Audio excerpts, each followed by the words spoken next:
Bab 1 Tuan Sampah dan Pembantu Phoenix, Subscribe Penatua. Itu adalah malam yang dingin. Di sebuah gubuk yang lusuh, sebatang lilin berkelap-kelip. Di dalam ruangan gubuk yang sederhana dan sempit, hanya ada satu tempat tidur dan kursi. Di dekat sisi tempat tidur, ada seorang gadis muda mengenakan seragam militer putih polos dan menatap dengan wajah sedih penuh air mata pada seorang pria muda di tempat tidur. Pria itu, yang pucat, mata birunya tertutup rapat, terbaring koma. Bang! Pintu didorong terbuka. Seorang pria tampan dengan tubuh tinggi muncul di pintu masuk pintu. Nona, dia mungkin sudah mati. Aku akan mengatur agar orang-orang membersihkan mayatnya. Waktu adalah esensi. Cepat, mari kita kembali ke rumah. Jika tuan rumah utama mengetahui tentang ketidakhadiran tanpa alasan ini, kamu dan aku, keduanya, akan menerima hukuman. Petik 2. Tidak, aku tidak akan kembali. Aku akan tinggal di sini dan menemani tuan muda, kata gadis muda itu sambil berbaring di dada tuan muda sambil menangis. Apakah kamu lupa tanggung jawabmu? Cepat kembali bersamaku, kata pria tampan itu sambil mengerutkan kening. Tuan muda mengalami kecelakaan mendadak. Selain itu, apa yang akan aku lakukan setelah aku tiba di rumah? Tuan muda memberi aku rumah dan membesarkan aku sejak aku kecil, dan sekarang, dengan dia sendirian, bagaimana aku bisa meninggalkannya begitu saja? Saat gadis muda itu mengucapkan kata-kata ini, air mata turun dari wajahnya yang lelah dari matanya yang merah. Kamu, sebuah cemberut marah muncul di wajah pria tampan itu, tapi dia tidak bisa mengatakan apa-apa. Sehat. Saat itu, erangan kecil terdengar dari orang yang berbaring di tempat tidur. Gadis yang terkejut itu tiba-tiba berhenti menangis, bergegas ke tempat tidur, dan melihat bahwa pemuda kurus pucat itu perlahan mulai membuka matanya. Apakah dia bangun? Kedua orang di ruangan itu tercengang. Faktanya, Suyun sudah bangun. Namun, dia mengalami sakit kepala yang parah, sehingga seluruh tubuhnya terasa lemah hingga dia tidak bisa menggerakkan otot. Meskipun suara tuannya aneh, dia sangat akrab dengannya. Gadis itu mendengarkan dengan seksama kata-kata yang diucapkan tuan muda itu, tanpa melewatkan sepatah kata pun. King Er, apakah itu benar-benar King Er? Mustahil, King Er sudah mati. Tapi suara ini, kamu tidak bisa salah mengira itu. Petik 2. Suyun dengan menyakitkan mengingat, saat dia mengingat kejadian di masa lalu, emosinya meledak. Tuan muda, King Er yang terkejut berkata pelan dan kemudian berteriak, betapa hebatnya. Kamu akhirnya bangun. Petik 2. Suyun perlahan membuka matanya, hanya untuk melihat wajah wanita cantik menyapanya. Wajah gadis itu tanpa cacat. Dia memiliki mata yang berkilauan seperti batu mulia, bibir merah ceri, dan kecantikan yang sederhana namun sempurna yang akan menyihir dan memabukkan siapapun. Dia cukup muda hanya sekitar 15 atau 16 tahun tetapi tubuhnya sangat anggun, dengan dada yang dikaruniai dengan baik. Namun, jelas bahwa dia masih anak-anak, karena ada air mata seperti kristal di wajahnya. Suyun tidak bisa tidak mengasihaninya. Suyun menatap gadis itu dengan intens. King, apakah itu benar-benar kamu? Suyun ternganga. Ini aku, Tuan, ini aku. King Er meraih tangan dingin tuannya yang membeku. Tuan, kamu mengalami kecelakaan. Begitu aku mendengar, aku bergegas ke sini. Bagaimana perasaanmu? Apakah kamu merasa lebih baik? Apakah kamu terluka di tempat lain di tubuh kamu? King Er menanyakan pertanyaan-pertanyaan ini, penuh perhatian. Aku. Suyun melihat dirinya sendiri, bingung. Apa yang terjadi? Orang-orang yang akrab, adegan yang akrab. Bukankah ini gubuk kecil tempat King Er kecil dulu tinggal? Bukankah kamar ini sudah terjual? Selanjutnya, King Er, bukankah dia? Suyun tidak mengerti apa yang sedang terjadi. Terlebih lagi, kepalanya menjadi semakin pusing. Setelah memakannya, saat bertarung langsung dengan murid roh perantara, dia masih belum mati. Huff. Jadi yang terjadi hanyalah dia tetap menjadi orang yang menyedihkan, kata pria tampan, di samping King Er, pelan. Ling Xuanxi, Suyun tidak dapat mengingat apapun, karena pikirannya masih berkabut. Suyun menutupi kepalanya, rasa sakit yang mengerikan ini. Perasaan ini, ingatanku tampak sangat kabur. Sepertinya kepala Suyun terluka parah, kata pria tampan itu pelan. Kerusakan, dari murid roh perantara ke bagian dalam tubuhmu, pasti belum dihilangkan. Makan obat dan istirahat panjang, dan kamu akan pulih dalam beberapa hari, kata King Er. Saat Suyun menatap wajah kecil King Er yang cantik, hatinya berkedut, dan dia tiba-tiba meraih tangan King Er, menolak untuk melepaskannya. Tuan Guru, King Er tidak bisa bereaksi. Refleksnya adalah melepaskan tangan itu, tetapi hatinya ingin tetap seperti ini. Adegan itu menghasilkan suasana yang indah di antara dua orang muda itu. Pria tampan itu marah. Dia dengan cepat mengambil tangan King Er dan berkata, keterlaluan. Suyun, dasar bajingan murahan, bahkan berani menyentuh King Er. Aku akan menghajarmu sampai mati. Setelah dia selesai berbicara, dia kemudian melanjutkan untuk memenggal kepala Suyun. Dentang. Saat pedang mendekati Suyun, sambaran energi roh ditembakkan dari King Er. Pria itu dipaksa mundur dan terpaksa menggunakan kekuatan rohnya sendiri untuk melawan baut itu. Mosa, apa yang kamu lakukan? Dia adalah tuanku. Kenapa kau mencoba menyakitinya? King Er dengan marah berteriak sambil menggigit giginya. Menguasai. Hanya kamu yang menganggapnya sebagai tuan. Tapi bagi orang lain, dia dianggap sampah, terutama bagi rumah utama. Kau masih peduli padanya. Jangan lupa, kamu adalah orang yang menjanjikan di rumah utama, tetapi sebaliknya untuk orang ini. Orang ini, kamu harus cepat memutuskan semua hubungan dengannya. Guru selalu menjaga aku. Aku tidak akan mundur dalam hal mendukung tuan muda, kata King Er sambil menggigit bibirnya dengan kuat. Kamu perlu memahami kompromi. Lihat sampah ini, sudah 18 tahun, dan bahkan dengan 7 artefak, dia tidak bisa mencapai alam spiritual. Dia bahkan tidak berpikir tentang latihan. Jika dia tidak minum anggur, dia keluar berjudi. Apa bedanya dia dengan lumpur? Aku mendengar bahwa kamu dulu melayani di bawahnya dan bahkan dipukuli karenanya. Bagaimana kamu masih memiliki perasaan untuk sampah ini? Dia adalah pria biasa sekarang. Kamu dan dia berada di dua dunia yang berbeda. Apakah kamu mengerti sekarang? Mosa berteriak saat dia memberi kuliah. Kamu, jangan menjelek-jelekkan tuanku. Wajah King Er memerah karena marah dan dia balas berteriak, keluar dari wajahku. Cepat, kembali ke rumah utama, jawab Mosa. Jika kamu tidak keluar, aku tidak akan pergi dari sini hari ini, jawab King Er. Kamu, baiklah, benar-benar bodoh. Pria itu hanya bisa patuh tanpa daya dan dengan cepat berjalan keluar dari ruangan. Bang! Pintu dibanting menutup. Keheningan segera memasuki rumah yang rusak itu. Seperti ketenangan setelah badai. Kulit King Er akhirnya sedikit cerah. Setelah beberapa saat, dia dengan cepat pergi ke jendela kamar untuk mencari Mosa di luar. Mengetahui bahwa tidak ada yang melihat, dia dengan cepat mengeluarkan tas abu-abu dari bawah ikat pinggangnya dan meletakkannya di bawah selimut Suyun. Namun, saat dia menyelesaikan aksinya, sebuah tangan meraih lengannya. Terkejut, King Er mendongak untuk melihat Suyun menatapnya dengan bingung. Apa ini? Tanya Suyun. Uang? Bisik King Er, takut orang-orang di luar bisa mendengar. Setiap bulan, King Er akan memberi Suyun uang untuk bertahan hidup. Dari mana kamu mendapatkan uang ini? Bukankah Mosa baru saja memberitahu King Er? Rumah utama memperlakukan kandidat yang menjanjikan dengan sangat baik, seperti memberi mereka uang. Karena aku tidak pernah menghabiskannya, aku selalu memberikan sisanya kepada Suyun. Petik 2. Saat dia mengatakan ini, kepala King Er menghadap ke bawah dan tampak gelisah. Kamu bahkan tidak tahu bagaimana berbohong, kata Suyun sambil menggelengkan kepalanya. 300 adalah uang saku bulananmu, tetapi kamu selalu memberiku semuanya, bukan? Ekspresi terkejut muncul di wajah King Er. Bagaimana Tuan tahu itu? Hari apa itu? Tanya Suyun. Dinasti baru, tahun 1001, tanggal 3 Maret. Setelah Suyun mendengar ini, dia terdiam. Tuan, apa? Ada yang salah? King Er bertanya dengan ekspresi bingung.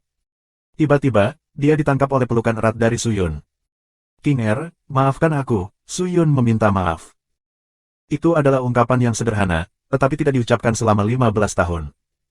King Er benar-benar terkejut. Dia benar-benar tidak bisa memahami tindakan tuannya. Setelah tuannya mengalami kecelakaan, sepertinya dia telah menjadi pria yang berubah. Setelah waktu yang lama, dia dengan lembut berbicara, Tuan, apapun yang terjadi, kamu harus hidup. Bukan hanya untuk istri kamu, tetapi juga untuk diri kamu sendiri. Kamu harus terus hidup, oke. Petik 2. Suyun mengangguk sebagai jawaban. Senyum tipis muncul di wajah King Er, saat dia berbalik untuk meninggalkan ruangan. Tuan, jamnya sudah larut. Sebentar lagi, aku akan meminta beberapa dokter roh untuk merawat kamu. Aku harus cepat kembali ke rumah utama. Kali ini kepala rumah sedang di luar melakukan bisnis, jadi dia tidak ada di kediaman. Aku menyelinap keluar, tetapi bahkan jika kepala rumah menemukan aku tidak takut dengan hukuman apapun, tapi aku khawatir tentang kamu Tuan, jadi. King Er akan pergi, ambil uangnya dan mungkin gunakan untuk membeli makanan dan pakaian. Tidak, King Er, ambillah. Mulai sekarang, jangan datang untuk mengirimkan uang kepada aku lagi. Suyun meraih dompet itu dan melemparkannya ke King Er. King Er tercengang saat dia menangkap dompet itu, apakah tidak ada cukup uang? Tidak, aku hanya tidak ingin hidup seperti ini lagi. Saat dia menatap pria di depannya, King Er dikejutkan oleh ini. Dia terkejut menemukan senyum di wajahnya, ya King Er, cepat kembali sekarang. Mas, Tuan, apakah ini baik-baik saja? Aku merasa hebat. Tetapi, cepat pergi. Jika kamu tinggal lebih lama, kepala rumah mungkin akan mengetahuinya, dan aku juga akan mendapat masalah. King Er menggigit bibir dark pinknya TL bibir apa yang ada untuk digigit, pada titik ini. Kalau begitu, Guru, jika kamu mengalami kesulitan, jangan ragu untuk memberitahu aku. Kami akan memecahkan masalah bersama-sama, dan apapun yang terjadi, King Er akan selalu berdiri di samping Tuan. Tidak masalah. King Er ragu-ragu, lalu mundur selangkah dan dengan cepat meninggalkan gubuk. Su Yun menarik napas dalam-dalam. Sambil melihat lilin yang berkedip-kedip, detak jantungnya mulai meningkat. Bang! Hanya beberapa saat kemudian, pintu terbuka lagi. Namun, itu bukan King Er, tetapi pemuda tampan Mosa. Kamu belum pergi? Tanya Su Yun. Aku menyuruhnya pergi. Aku kembali untuk secara khusus menguliahi kamu, kata Mosa sambil menatap Su Yun dengan dingin. Apa yang ingin kamu katakan? Tanya Su Yun. Hanya beberapa hal, kata Mosa. Lalu berbicara. Sangat baik. Meskipun King Er adalah anak ibumu, King Er sangat berbakat dan nantinya akan memainkan peran penting dalam keluarga Su. Dia memiliki jalan yang sulit dan panjang di depannya. Selanjutnya, pasangannya sudah diputuskan. Meskipun dia berterima kasih kepada kamu sebagai orang tua, kamu sudah jatuh begitu rendah sehingga kamu sekarang bahkan bukan anggota cabang utama. Maksudku lihat dirimu sendiri. Hanya apa perbedaan antara kamu dan sampah? Lihat dia, hampir di cabang Phoenix. Hanya saja, jangan berpikir kamu bisa makan daging angsa saat kamu menjadi kodok, oke? TL, pada dasarnya, pepatah Cina yang berarti bahwa karena kamu miskin, kamu tidak boleh berharap untuk mengasosiasikan diri kamu dengan orang-orang sukses menjanjikan. Su Yun terdiam. Lepaskan dirimu. Mosa mencibir, saat dia berbalik untuk pergi. Aku ingin menanyakan sesuatu, kata Su Yun tiba-tiba. Mosa menghentikan langkahnya dan berbalik. Pernikahan King Er dipaksa, tapi bagaimana cabang langit terlibat? Mosa mengungkapkan keterkejutannya. Bagaimana kamu tahu? Apakah ini rahasia? Tidak juga, tapi sekarang, bahkan King Er tidak tahu. Aku percaya bahkan kamu pernah mendengar tentang cabang langit sebelumnya, tempat di mana setiap orang terkenal. Pokoknya, jangan ganggu Miss lagi. Jika tidak, kamu pasti akan menyesali diri sendiri. Juga bahkan tidak menyebutkan Skybrand. Keluarga Su bahkan tidak akan membiarkanmu. Sama sekali tidak ada tempat untukmu. Setelah selesai, Mosa dengan cepat pergi. Su Yun berbaring di tempat tidurnya. Sebelumnya, setelah bangun, pikirannya pusing, tapi sekarang kenangan itu jelas. Baru saja, pernyataan King Er dan Mosa telah meyakinkannya tentang segala sesuatu yang tidak pasti di dalam hatinya. Dia telah dilahirkan kembali. Berdasarkan ingatannya, King Er sudah mati. Dalam ingatannya, pada usia 10 tahun, Su Yun dianggap jenius, yang dengan cepat mencapai tahap kelima. Selama waktu itu, bahkan King Er tidak bisa dibandingkan dengan bakatnya. King Er dan Su Yun selalu dipantau oleh keluarga utama sebagai kandidat paling menjanjikan untuk rumah utama. Namun, setelah tahap kelima, bakat Su Yun menghilang. Selama 8 tahun ke depan, tingkat perkembangannya hanya meningkatkan kultivasinya ke tahap ke-6. Akibatnya, Su Yun berangsur-angsur memudar dari pusat perhatian rumah utama dan, akhirnya meninggalkan sorotan sepenuhnya. Kemudian, sebagai akibat dari aibnya kepada keluarganya, orang tua Su Yun menendangnya keluar, menyebabkan harga dirinya semakin tenggelam, dan akhirnya membuatnya jatuh ke dalam depresi. Konsumsi alkohol dan perjudian hariannya telah menyebabkan dia kehilangan semua yang dia miliki. Di sisi lain, bakat King Er terus berlanjut, yang menyebabkan dia mencapai ranah berikutnya dan langsung mendapatkan akses ke rumah utama. Namun, Su Yun, yang baru berusia 18 tahun, akan menjalani tes kekuatan terakhirnya, yang masih baru tahap ke-6. Sesuai dengan aturan keluarga Su, dia dibuang ke sekte luar dan kehilangan semua hak istimewa keluarganya. Keluarga Su selalu brutal, dengan kata lain, itu adalah survival of the fittest. Untuk alasan ini, dia meninggalkan rumah dan karena hasil yang tidak memuaskan, dia melampiaskan kemarahannya pada pelayan keluarga. Itu adalah isi dari duniaku sebelumnya, tapi ini adalah dunia baru, jadi tidak ada yang kaku. Rumah Su ingin mendaki jajaran cabang sekte langit, jadi mereka mengatur pernikahan khusus menggunakan King Er. Dengan penampilan dan bakat King Er, dia tidak kekurangan pengagum dan banyak rumah mendambakannya. Kehidupan romantis King Er bukanlah urusan Su Yun, tetapi King Er menentang calon perjodohan itu. Tapi apa yang bisa dia lakukan? Pernikahan telah ditetapkan, hanya untuk dijadikan sebagai pernikahan politik untuk meningkatkan hubungan keluarga Su dengan cabang sekte langit. Setelah King Er melihat bahwa tidak ada yang bisa diubah, dia memutuskan untuk memberi Su Yun satu kunjungan terakhir, tapi Su Yun sedang keluar di bar, meminum kesedihannya, jadi dia merindukan perpisahan mereka. King Er memutuskan untuk melarikan diri, tetapi, pada akhirnya, dia tidak bisa pergi jauh. Cabang sekte langit marah dan mengeksekusi King Er. Su Yun ingat itu adalah dinasti baru, tanggal 9 Mei tahun 1005. Setelah King Er meninggal, cabang sekte langit telah mengarang cerita sampul yang mengatakan bahwa King Er meninggal karena penyakit, yang awalnya diyakini oleh Su Yun. Namun, dia kemudian mengetahui melalui gosip para tetua, kebenaran masalah ini. Dengan demikian, Su Yun telah terbangun dari situasi tanpa harapannya. Setelah anggota keluarga terakhirnya pergi, dia mulai benar-benar memahami dirinya sendiri dan mengenali dunia.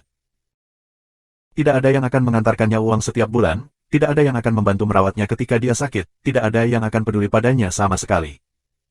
Su Yun, setelah kalah, menyadari bahwa dia berhutang pada King Er. Jadi dia memutuskan untuk membalas dendam. Namun, bagaimana cabang Sekte Langit bisa semudah itu untuk ditangani? Bagaimana dia bisa dibandingkan dengan para ahli dari alam master spiritual di cabang? Ini hanya angan-angan. Namun demikian, Su Yun tidak menyerah. Dia meninggalkan keluarga Su untuk berkeliling dunia. Dia mencari seorang ahli untuk melatih dirinya, sehingga dia bisa memperbaiki kondisinya dan menenangkan hati dan pikirannya.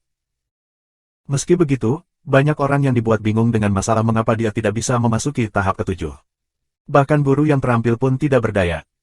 Karena itu, Su Yun menjadi lebih putus asa. Dia akhirnya memulai jalan yang tidak bisa kembali. Dia menyelinap ke benua iblis, menemukan artefak spiritual, dan bahkan mempertaruhkan konfrontasi dengan Sekte Rumo. Tetapi dengan melakukan itu, dia menemukan bahwa dia dapat menggantikan darah manusia dengan pengganti darah iblis.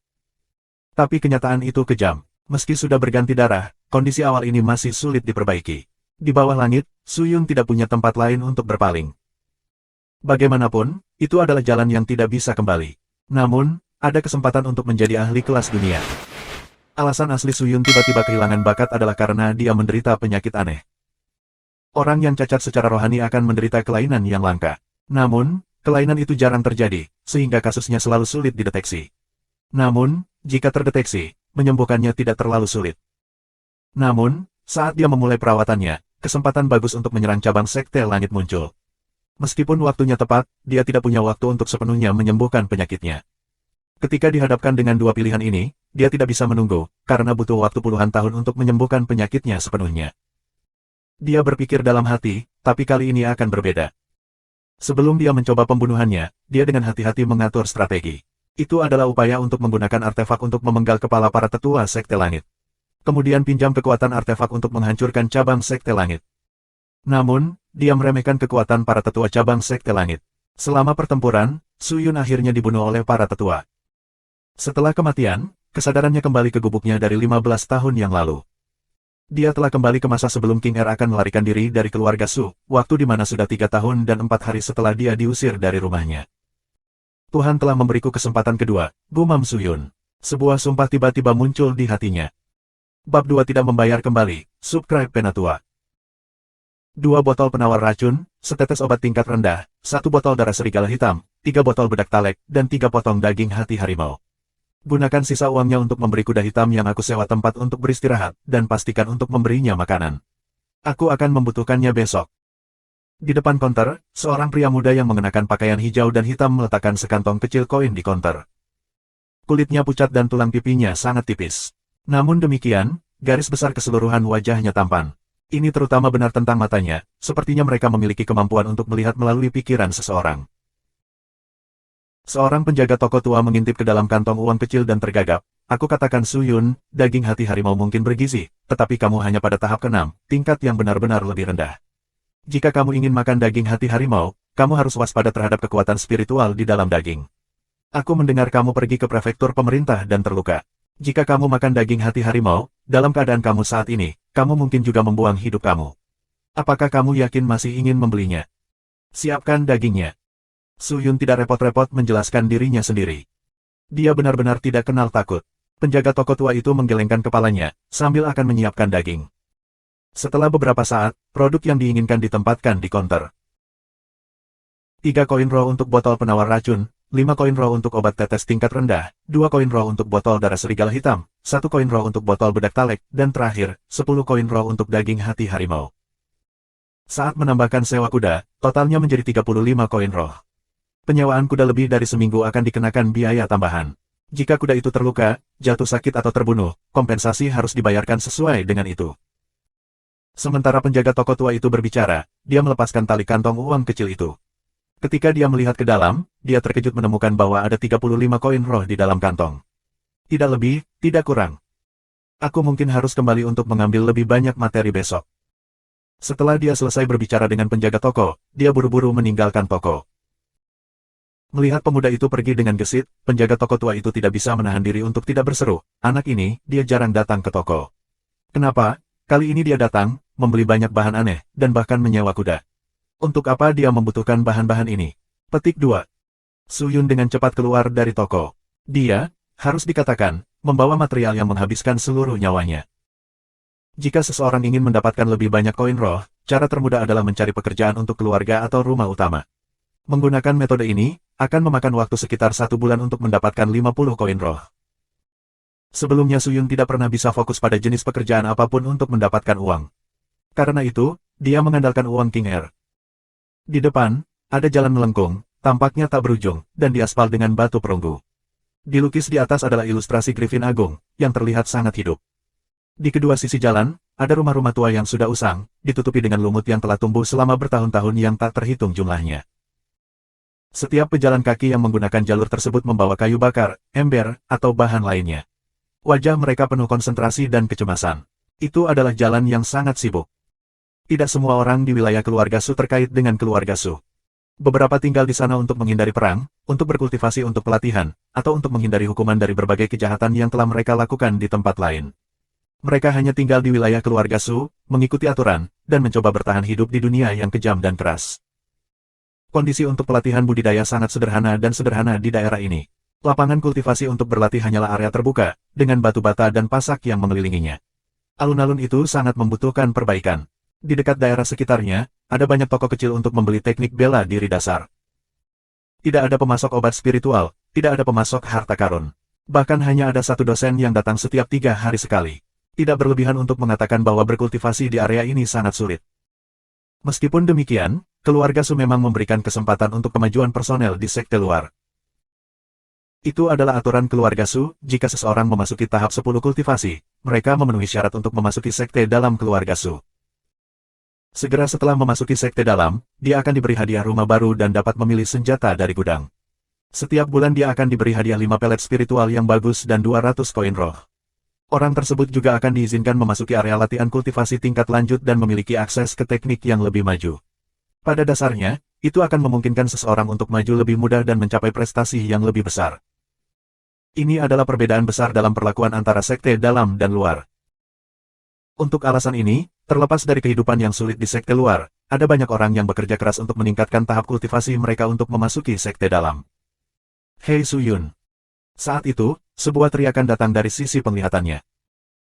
Suyun mendongak untuk melihat seorang pria muda, dengan beberapa lencana disematkan di dadanya, berjalan ke arahnya. Orang-orang di sekitarnya berasal dari keluarga Su utama, dan lencana dada mewakili identitas mereka di wilayah Su. Tugas mereka di sekte luar adalah menjaga ketertiban di sekte luar. Suyun tidak berpikir bahwa tim pengawas sebenarnya adalah kelompok orang ini. Suyun tidak terbiasa dengan sebagian besar dari orang-orang ini, karena keluarga Su sangat besar, ada banyak orang yang tidak memiliki hubungan dengan Suyun. Oleh karena itu, paman dan saudara laki-laki hanyalah gelar yang digunakan untuk memanggil satu sama lain. Namun, dia mengenali satu orang. Salah satu kepala keluarga Su bernama Su Guimu. Ayahnya juga bertanggung jawab atas keuangan. Ada juga kasino yang dioperasikan di bawah bayang-bayang keluarga Su yang juga dikendalikan ayah Su Guimu. Sayangnya, sebagian besar uang Suyun yang ditinggalkan oleh orang tuanya dan terbuang sia-sia di kasino.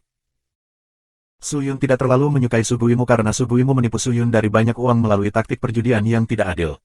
Pada saat Suyun mengetahui apa yang terjadi, semuanya sudah terlambat. Saat Su Guimu menghampiri Suyun, sebuah seringai muncul di wajahnya. Hei, Suyun, kudengar kau diusir dari rumahmu. Suyun tetap diam. Tut, kamu tampaknya bingung. Saat Su Guimu melihat ke atas dan ke bawah pada pakaian Suyun. Apa yang kamu inginkan? Tanya Suyun. Haha, ini benar-benar tidak apa-apa. Hanya saja kamu masih berutang 2000 koin roh padaku. Aku hanya tidak tahu kapan kamu akan mengembalikan uang yang kamu pinjam, kata Su Guimu saat penghinaan melintas di matanya. Aku tidak punya uang.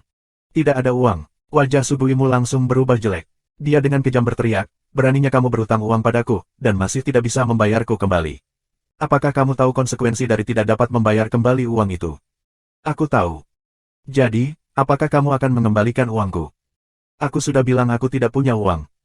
Kamu, Su Guimu terbakar karena marah. Tiba-tiba, wajahnya yang marah menghilang dan digantikan dengan senyum ganas. Dia menepuk bahu Suyun, lupakan saja. Kamu hanya berutang sedikit uang kepada aku. Aku akan memberimu lebih banyak waktu. Petik 2. Belum, ini tentu bukan hal yang baik. Setelah berbicara, Su Guimu menarik Su Yun mendekat dan bertanya, namun, saudaraku, tidak ada yang gratis di dunia ini. Bagaimana kalau kamu membantu saudara, seperti aku membantu kamu? Bagaimana kalau kamu membiarkan putra aku mengajak King Er makan malam, dan aku hanya akan menghapus 2000 koin roh? Aku bahkan bersedia mengirimi kamu 1000 koin roh lagi. Petik 2. Untuk makan malam, Su Yun mengerutkan kening. Aku tidak banyak bertanya, aku hanya meminta makan. Su Guimu tertawa, King Er sangat berbakat, dan aku sangat mengaguminya. Aku hanya ingin mengenalnya dan tidak lebih. Aku akan melakukannya, tetapi aku telah mendengar bahwa kamu membius minuman wanita yang kamu bawa untuk makan malam, dan ayahmu memperkosa mereka. Pengaruh ayahmu telah memungkinkan dia untuk lolos dari hukuman atas kejahatannya setiap saat. Sekarang kamu ingin memperkosa King Er juga. Kau berani memfitnahku, ayah aku terhormat, dan aku tidak bersalah. Wajah Su Guimu memerah.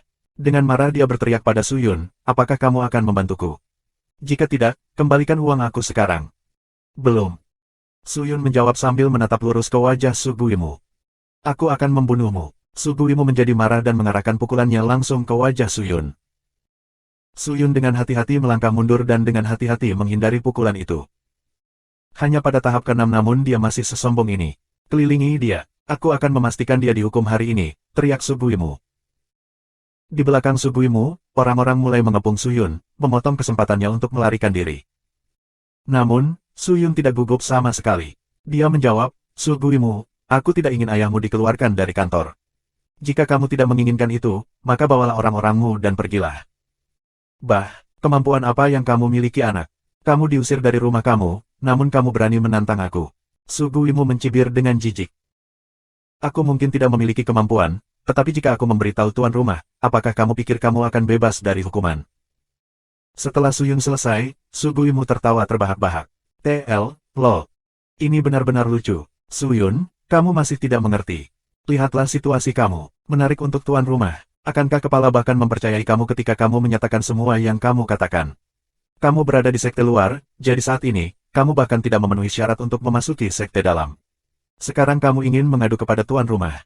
Hahaha, ini benar-benar lelucon yang bagus. Petik 2. Namun demikian, Su Yun dengan tenang menjawab, tidak, tapi bagaimana dengan King Er? King Er, jalan itu, siapa peduli?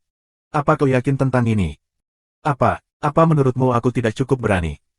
Apakah kamu benar-benar ingin mengacaukan murid sekte dalam? Murid sekte dalam, Su Guimu tertegun sebentar. Meskipun dia yakin tentang berurusan dengan sekte dalam, beberapa murid khusus, seperti King Er, memiliki banyak dukungan. Dia tidak tahu apakah King Er berteman dengan beberapa murid tingkat tinggi dari sekte dalam. Kerutan di dahi Su Guimu semakin dalam. Su Yun tidak bertele-tele, sebaliknya, dia langsung menyerang dengan status King Er sebagai murid batin. Wajah Su Guimu kehilangan kepercayaan dirinya, setelah dia memikirkannya lebih jauh. Sesuai dengan apa yang dikatakan Su Yun, dia tidak bisa memprovokasi teman-teman King Er. Bahkan jika King Er berbohong, tetua sekte dalam pasti akan mendengarkan keluhannya. Jika memang ada penyelidikan, dia mungkin akan ketahuan. Seluruh keluarganya akan menderita, terutama dia dan ayahnya. Terlalu banyak orang yang terlibat, dan kasino mungkin harus ditutup setelahnya. Keluarganya bahkan mungkin hancur. Melihat Su Guimu dalam keadaan linglung, Su Yun memutuskan untuk pergi. Aku belum punya uangmu. Sebuah suara melayang. Su Guimu menggertakkan giginya, tetapi tidak mengatakan apa-apa. Namun, hal-hal tidak mungkin berakhir dengan mudah. Bab 3 Penampilan Rekan Wisatawan, Subscribe Penatua.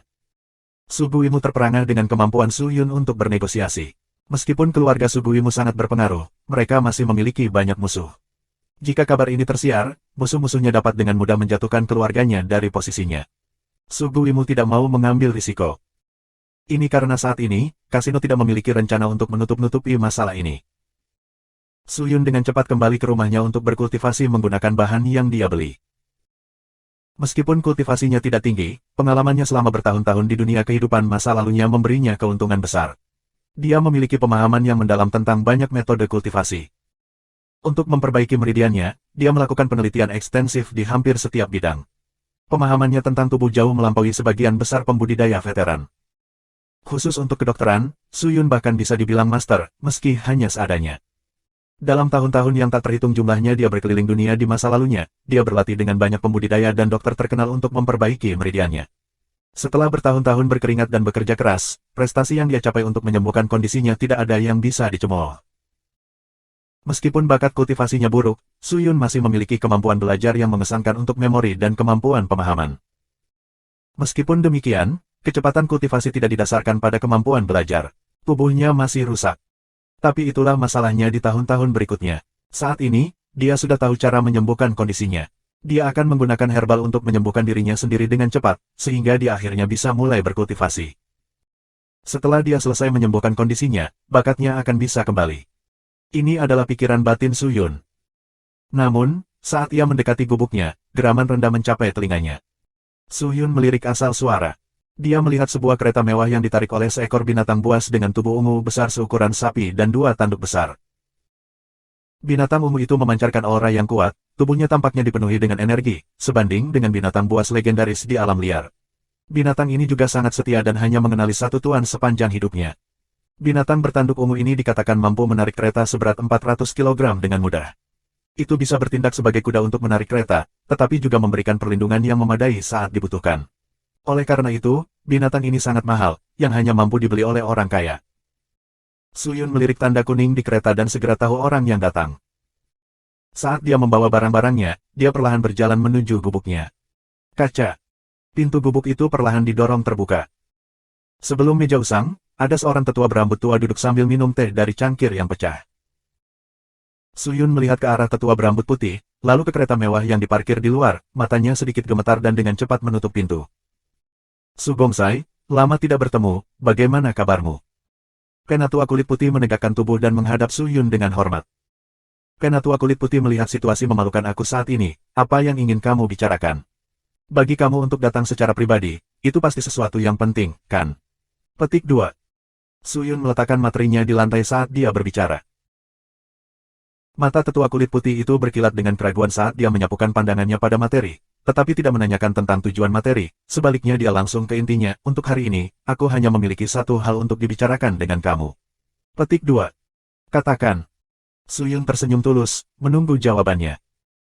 Penatua putih dengan lembut mengambil amplop putih dari saku dadanya dan meletakkannya di atas meja.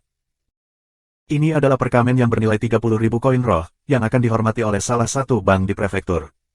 Penatua kulit putih melanjutkan, hari ini, aku datang sesuai dengan misi yang diberikan kepada aku oleh Nona dengan pesan untuk disampaikan kepada kamu. Nona sudah dipuja oleh Sekte Pedang Abadi dan diumumkan sebagai pewaris.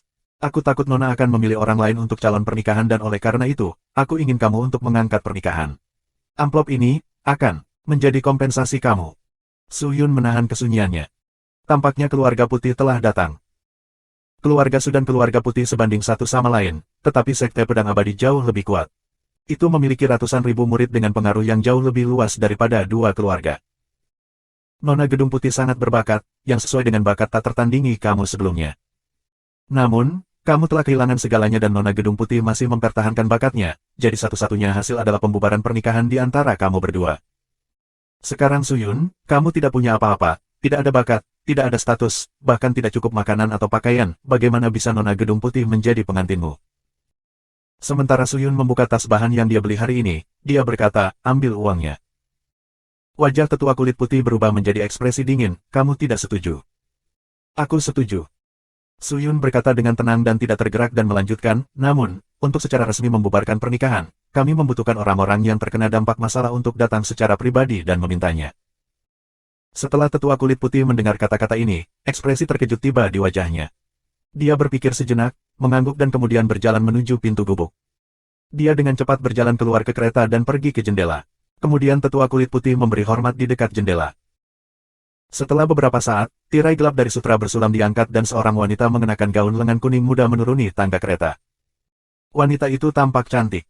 Dia memiliki fitur wajah yang sempurna, bahu dan pinggang yang proporsional, kulit warna anggrek putih krem, dan mata seperti batu permata.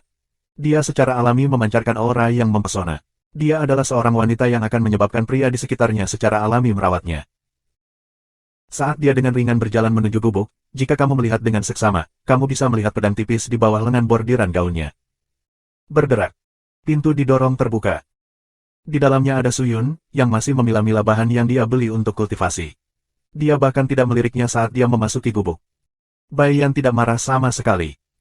Menurut pendapatnya, Suyun mungkin menyembunyikan perasaannya. Pemuda di depannya memiliki sepotong daging hati harimau di atas meja dan mulai menggunakan pisau untuk membuat lubang kecil di dalamnya. Kemudian dia mengeluarkan darah serigala dan mulai menuangkannya ke dalam lubang kecil dan melanjutkan tindakan ini. Apa yang dia lakukan? Dia tidak mengerti, tapi dia benar-benar tidak peduli. Aku ingin membatalkan pernikahan. Kata-kata yang jelas dan menyenangkan menggantung di udara, seperti angin musim semi yang bertiup. Setelah dia mengucapkan kata-kata itu, dia menatap Suyun, menunggu jawaban. Namun, tidak ada perubahan dalam ekspresi Suyun, dia bahkan tidak mengerutkan kening. Oke. Sebuah kata keluar.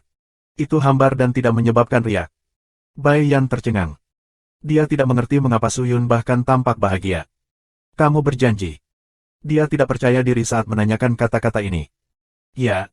Ekspresi Suyun tetap menyendiri. Alis Bai Yan berkerut. Aku tidak tahu mengapa, tetapi dia merasa orang ini bukan orang yang tidak berguna seperti dalam rumor. Dia tidak tampak seperti penjudi dan pecandu alkohol yang dijelaskan rumor. Mengapa orang yang sebenarnya dan rumor itu sangat berbeda? Yah, lupakan saja. Dia kemudian meletakkan amplop putih itu dengan lembut di atas meja. Ambil uangnya, teriak Suyun. Kamu tidak membutuhkannya, Bai Yan bertanya. Ya, Suyun menjawab. Mengapa? Apakah kamu ingin menyelamatkan muka di depan aku? Bai Yan tidak bisa menahan diri untuk tidak mencibir. Aku mendengar kamu berutang banyak uang kepada suguimu, tetapi uang perjudian kamu berkurang. Sudah cukup bagimu untuk menggunakan 30.000 ini untuk membayar kembali suguimu kan? Ini bukan arogansi atau kesombongan, tapi prinsip aku. Tindakan aku telah berhenti dan melanggar prinsip aku, jadi aku harus berubah. Kata Suyun. Yah, karena kamu bersikeras, aku harap kamu tidak menyesalinya. Bai Yan mengambil uang itu dan berbalik untuk keluar dari pintu keluar. Tunggu.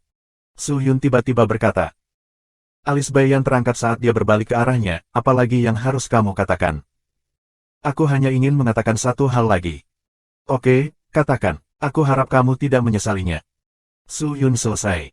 Tapi di telinga Bai Yan, dia tidak terkesan. Dia tidak mengatakan apa-apa dan berbalik untuk meninggalkan gubuk. Dia tidak mengambil hal terakhir yang dia katakan ke dalam hati sama sekali. Mengaum. Setelah beberapa saat, binatang ungu itu mulai bergerak dan kereta mulai melaju kencang. Hati Suyun tetap sangat tenang, karena ini hanyalah episode kecil dari hidupnya. Itu tidak banyak mempengaruhinya. Bahkan di kehidupan sebelumnya, dia telah melupakan Gedung Putih.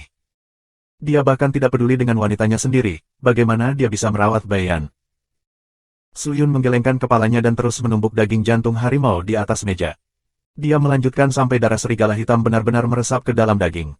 Dia mengulangi tindakannya seperti mesin, menyodok lubang, menyuntikkan darah, memukul dan mengulangi. Setelah seharian bekerja keras, dia berhenti dan pergi tidur. Jika dia tidak bisa menyembuhkan penyakitnya, berkultivasi adalah sia-sia. Satu-satunya cara adalah dengan cepat menemukan cara untuk menyembuhkan kondisinya. Buru-buru, buru-buru, bajingan, dia benar-benar berani mencoba menipuku. Sebentar lagi, semua orang harus menggunakan kekuatan penuh mereka dan memukul pria ini dengan benar. Kami akan memukulinya sampai mati hari ini. Saat Suyun hendak pergi tidur, satu teriakan melengking datang dari luar. Kemudian, dia mendengar gemerisik langkah kaki mendekati gubuknya. Mata Suyun melebar, dia tiba-tiba melompat dari tempat tidur dan melihat keluar. Bab 4 Teknik Hantu Misterius, Subscribe Penatua. Suara ini, Suguimu.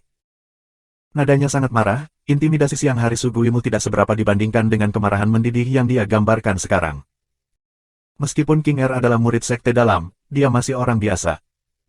Ini berarti bahwa di rumah utama, dia tidak memiliki kekuatan dan tidak dapat secara langsung ikut campur dalam urusan internal keluarga, jadi Suguimu tidak takut dengan ancaman Suyun sebelumnya. Melihat kulit Suguimu, dia melihat bahwa dia mencurahkan niat membunuh. Jika Suguimu mengambil tindakan malam ini, tidak akan ada konsekuensinya. Saat ini, Suyun cacat, diusir dari rumahnya, berstatus rendah, dan tidak punya uang. Bahkan jika Suyun meninggal, tidak ada yang akan peduli. Waktu sangat penting, tidak ada kejutan lagi. Jantung Suyun mulai berdetak lebih cepat. Kemudian dia melompat ke meja, mengambil darah serigala hitam yang tersisa di atas meja, mencelupkan jarinya ke dalamnya dan mengenakan pakaiannya. Sua, sua, sua. Suyun mulai melukis tengkorak di bajunya. Gerakannya cepat, terampil dan segera pola tengkorak iblis muncul di dadanya. Teknik hantu dasar sekolah iblis, arah tengkorak hantu. Polanya sangat sederhana, bahkan murid tahap ke-6 seperti Suyun dapat dengan mudah menggunakan teknik ini. Menggunakan area dada sebagai asalnya, darah sebagai medianya, dan susunan tengkorak hantu di sekitarnya untuk mengaktifkan tekniknya. Teknik ini mengakses kekuatan di dalam tubuh, membuat aura yang kuat, dan mengakibatkan tubuh menjadi merah darah, melipat gandakan kekuatan pengguna. Namun, teknik ini hanya akan berlangsung selama 10 menit, yang mengakibatkan pengguna pingsan karena menggunakan darah pengguna sebagai bahan bakar untuk teknik tersebut. Setelah itu, pengguna akan membutuhkan banyak darah untuk pulih. Sekte Abadi tidak akan pernah mengajarkan teknik ini, itu eksklusif untuk murid Sekte Iblis. Apalagi tekniknya sembrono dan sangat sederhana. Inilah sebabnya mengapa Sekte Abadi mencoba menghilangkan jenis teknik ini, karena teknik ini akan menyebabkan pergeseran kekuatan. Karena penyakit langka yang dimiliki Suyun, teknik hantu aneh ini sangat familiar baginya. Suyun telah berlatih berbagai jenis teknik yang tidak bergantung pada tahap kultivasinya. Setelah menyelesaikan arai tengkorak hantu, Suyun menuangkan kirohnya ke dalamnya, mengaktifkan tekniknya. Tubuh Suyun segera mulai menjadi merah, keringat mulai mengalir, dan matanya mulai mengeluarkan darah merah samar, mendapatkan tampilan yang menyeramkan.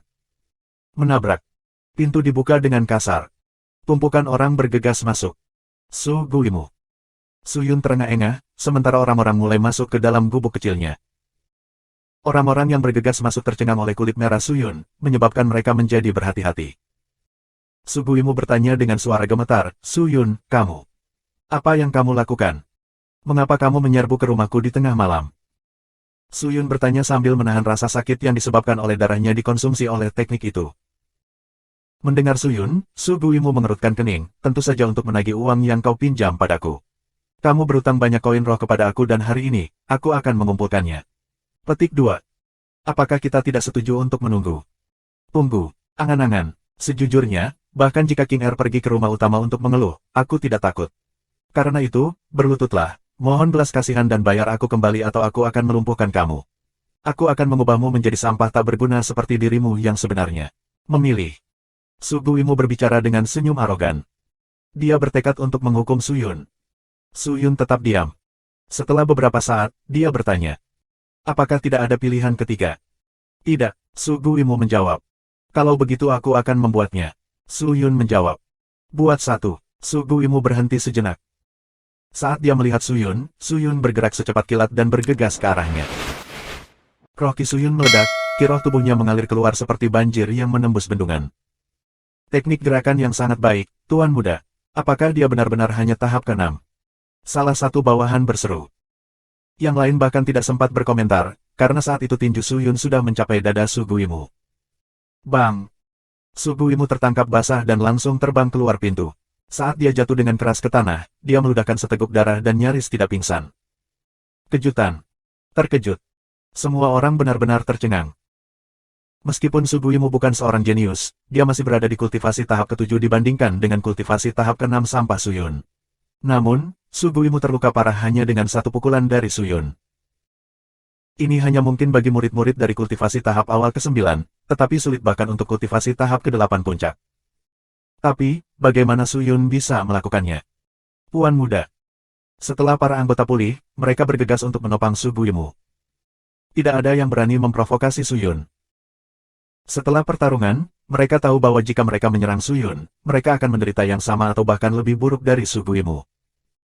Meskipun itu tipuan, itu berhasil menipu 6 anggota Su Guimu. Jika Suyun adalah seorang kultivator tahap ke-9, para anggota tidak akan cocok untuknya. Kamu, bagaimana kamu bisa memiliki kekuatan seperti itu? Seorang pria bernama Su Wangpei bertanya dengan kaget dan permusuhan di matanya saat dia menatap Suyun. Kenapa aku tidak bisa memiliki kekuatan seperti ini? Kamu, jelas karena kamu hanya seorang kultivator tahap ke-6. Su Guimu bangkit sambil menyeka darah dari mulutnya, lalu dengan lemah dia berkata dengan penuh kebencian, namun, kamu berani menyakitiku. Suyun, baik, mungkin aku meremehkanmu, tapi aku akan membuatmu menderita kematian yang menyedihkan. Kau ingin membalasku? Tanya Suyun.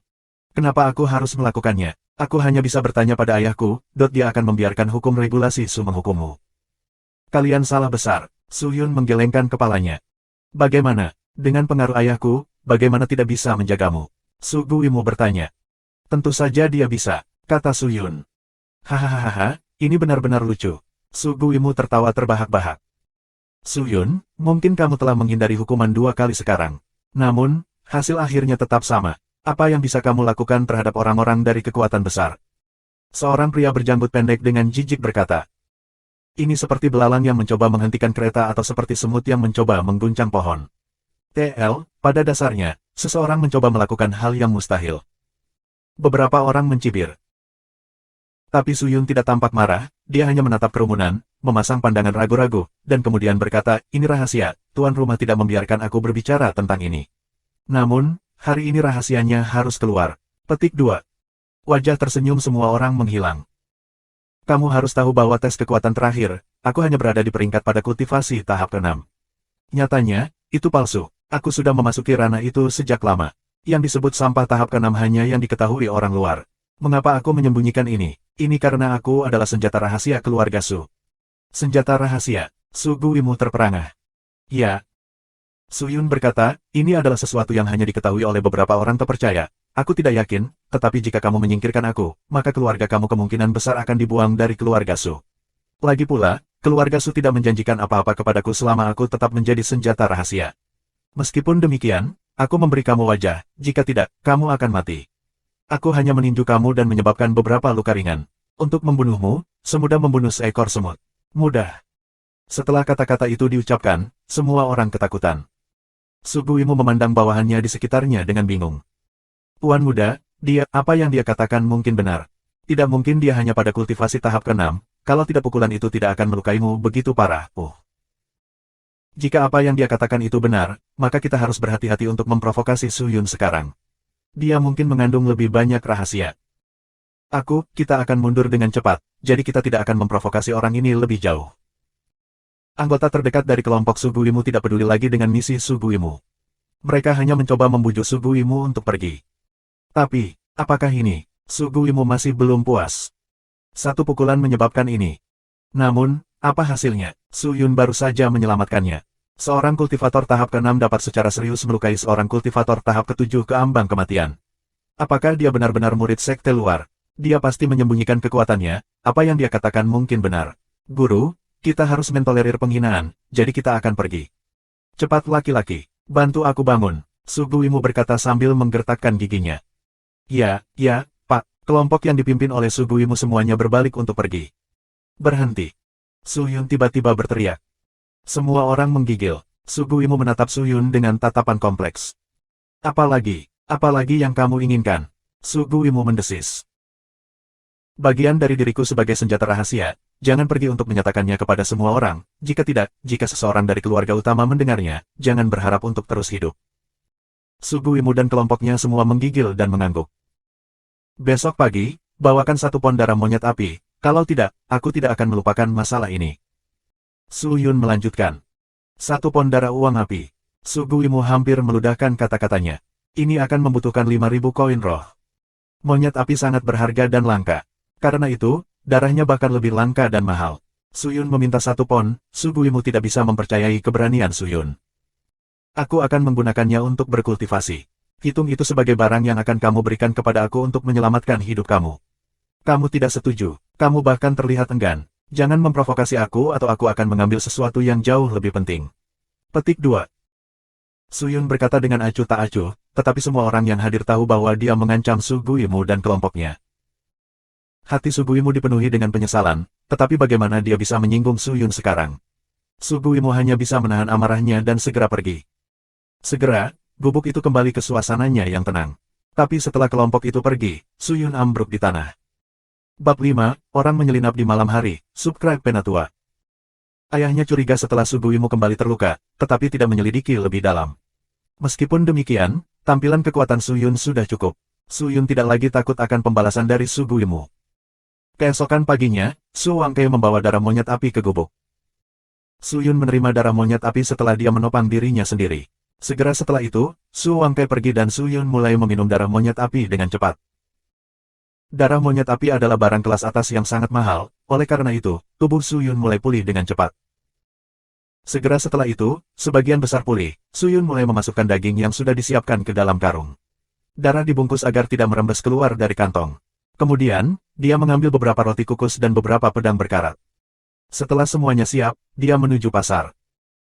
Menggunakan kuda jantan roh hitam yang dia sewa sebelumnya, Suyun pergi ke jalan menuju kota dan melesat pergi.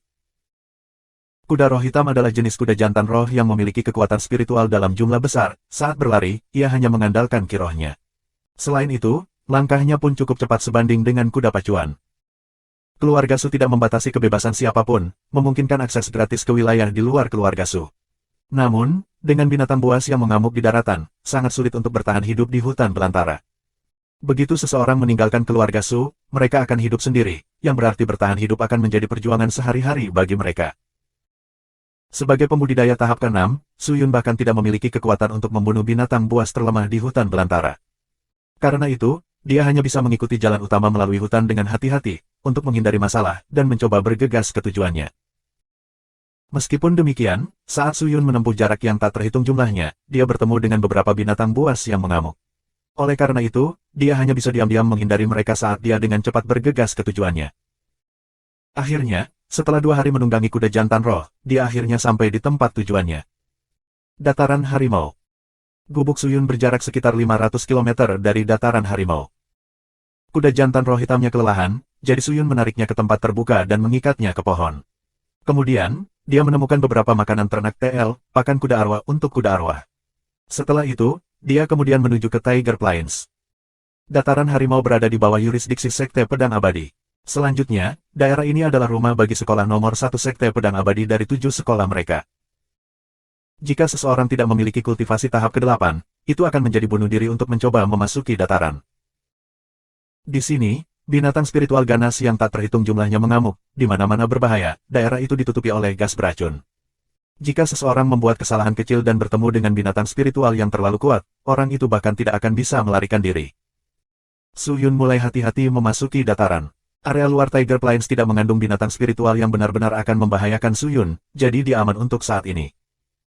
Dia dengan hati-hati melangkah lebih dalam ke dataran dan memasuki area terbuka. Area terbuka dataran memiliki sungai yang mengalir. Air yang mengalir jernih dan tidak ada monster di dalamnya. Air tampak mengalir ke laut. Su Yun pergi ke sisi sungai dan berjalan di sepanjang itu.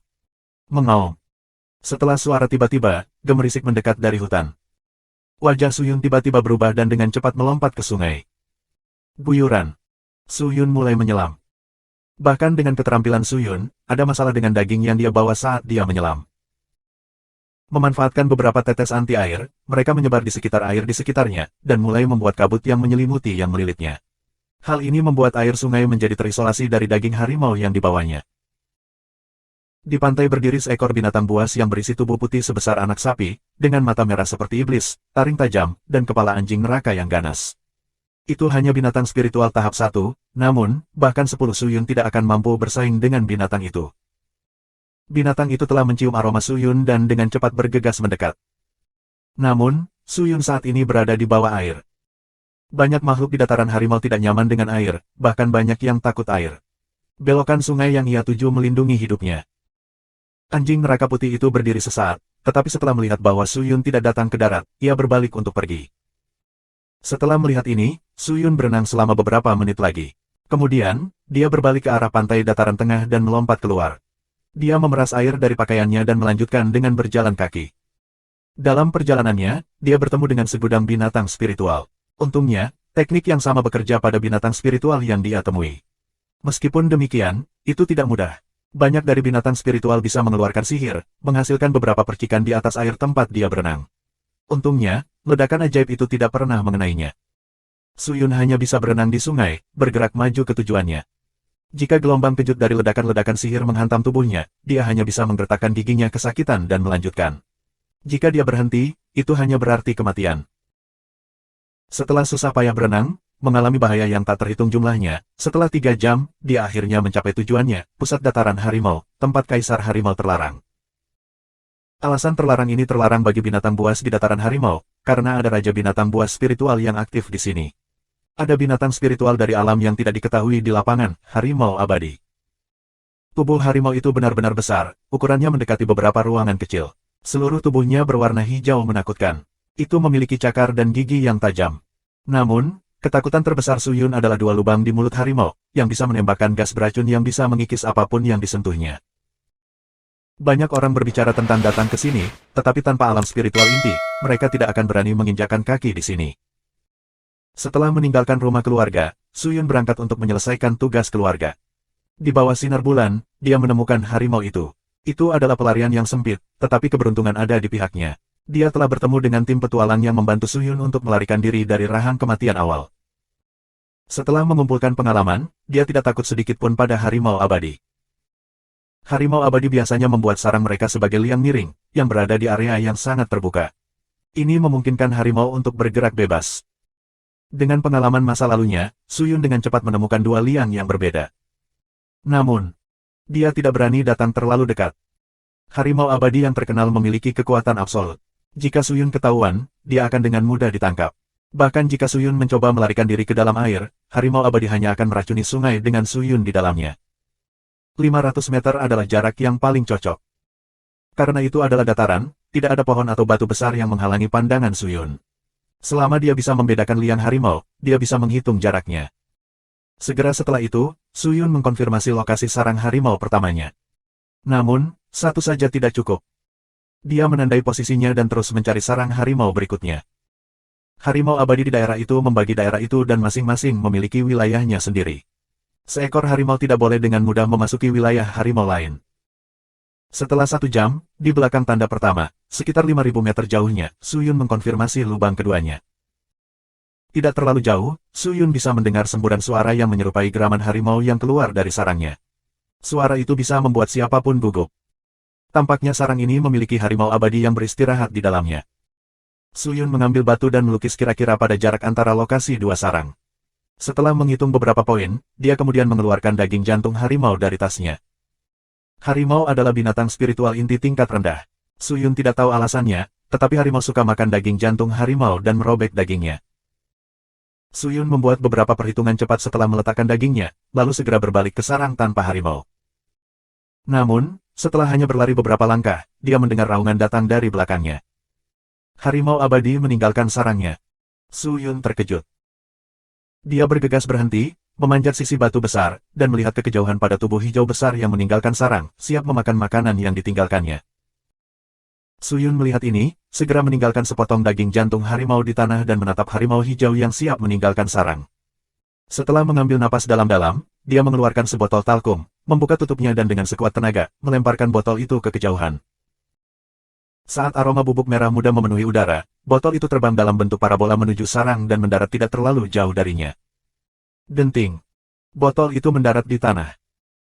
Siap untuk meninggalkan Everlasting Tiger mengangkat kepalanya untuk mengendus udara dan tertarik dengan bau aneh itu. Dia segera berlari menuju batu dengan langkah cepat. Di dekat batu, aroma daging jantung harimau membuat mulut harimau abadi dipenuhi dengan air liur. Sepotong daging hati harimau seukuran cakramada di tanah. Harimau abadi menggeram kegirangan. Itu segera membuka mulutnya dan menggigit besar daging jantung harimau. Setelah beberapa gigitan buas, darah serigala hitam keluar dari daging jantung harimau. Darah serigala memenuhi mulutnya dan memasuki 2 lubang di dalam mulutnya. Itu bercampur dengan gas dan mulai membuat cairan berbahaya. Mulut harimau mulai terasa sangat sakit, karena gas menumpuk di dalam 2 lubang dan perlu dikeluarkan. Namun, gas tersebut terbang ke mulut harimau karena terhalang oleh makanan yang ditelannya. Harimau itu mulai merasa sangat tidak nyaman. Seluruh tubuhnya terasa seperti mendidih, rasa lapar, gelisah, perlahan naik dan gas mengisi di dalam. Aroma manis dari bedak talkum masih ada di udara. Harimau abadi segera menuju ke sumber wewangian. Di sumber aromanya, Suyun membuka tutupnya agar aromanya menguap. Saat jarak antara keduanya semakin dekat, dia mengeluarkan sepotong daging jantung harimau dan meletakkannya di tanah. Suyun terus mengulangi tindakan ini dan mempertahankan waktu yang tepat. Ini sangat berbahaya. Aroma yang harus memikat harimau perlu ditempatkan sebelum harimau datang, tetapi tidak sampai setelah harimau menghabiskan daging jantung harimau yang dia makan. Jika dia membuat satu kesalahan, harimau abadi akan dengan brutal mencabik-cabik Suyun. Sebelum dia hampir menghabiskan semua kiroh di tubuhnya untuk mempertahankan keunggulannya, dia selesai menempatkan potongan daging terakhirnya dan melemparkan botol terakhir. Kemudian dia berbalik dan melarikan diri. Di sini, itu sudah menjadi pinggiran wilayah Everlasting Tiger, dan jika harimau lain masuk tanpa izin, itu akan benar-benar menyerang. Biasanya harimau akan berhenti sebelum mereka mencapai wilayah lain, tetapi hari ini berbeda. Selama pelatihan lembah bunga masa lalunya, Suyun menemukan resep klasik yang disebut obat binatang roh kental. Darah serigala hitam bisa digunakan sebagai obat. Itu akan segera meningkatkan kemampuan tempur tetapi pengguna akan menjadi sangat lapar dan agresif. Resepnya sangat efektif, tetapi hanya sedikit kegunaannya. Sebaliknya, hari ini, itu sangat membantu Suyun. Darah serigala yang dicampur dengan racun harimau harus seimbang, sehingga menyebabkan kelaparan dan keinginan untuk bertarung. Ketika setiap bagian dimakan, aromanya akan memikatnya ke bagian berikutnya.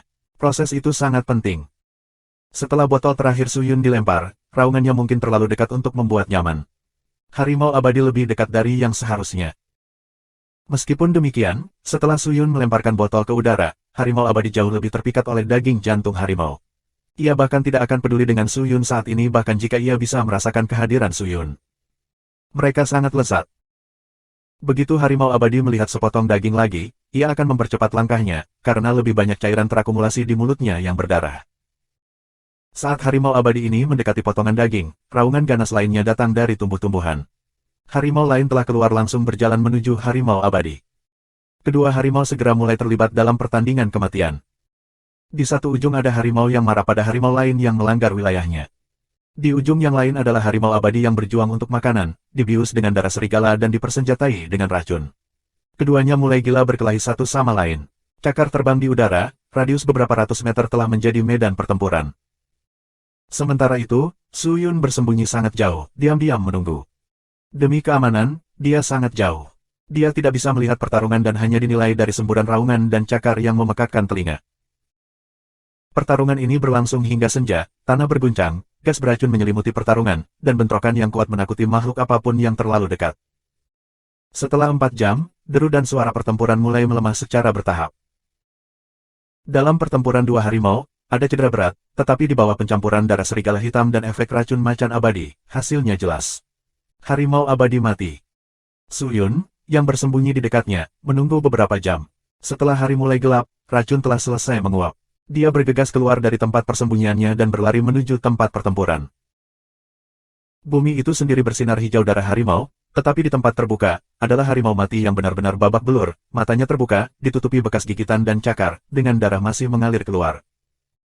Suyun buru-buru mengeluarkan botol yang sudah disiapkan, dan bergegas mengisinya dengan darah harimau.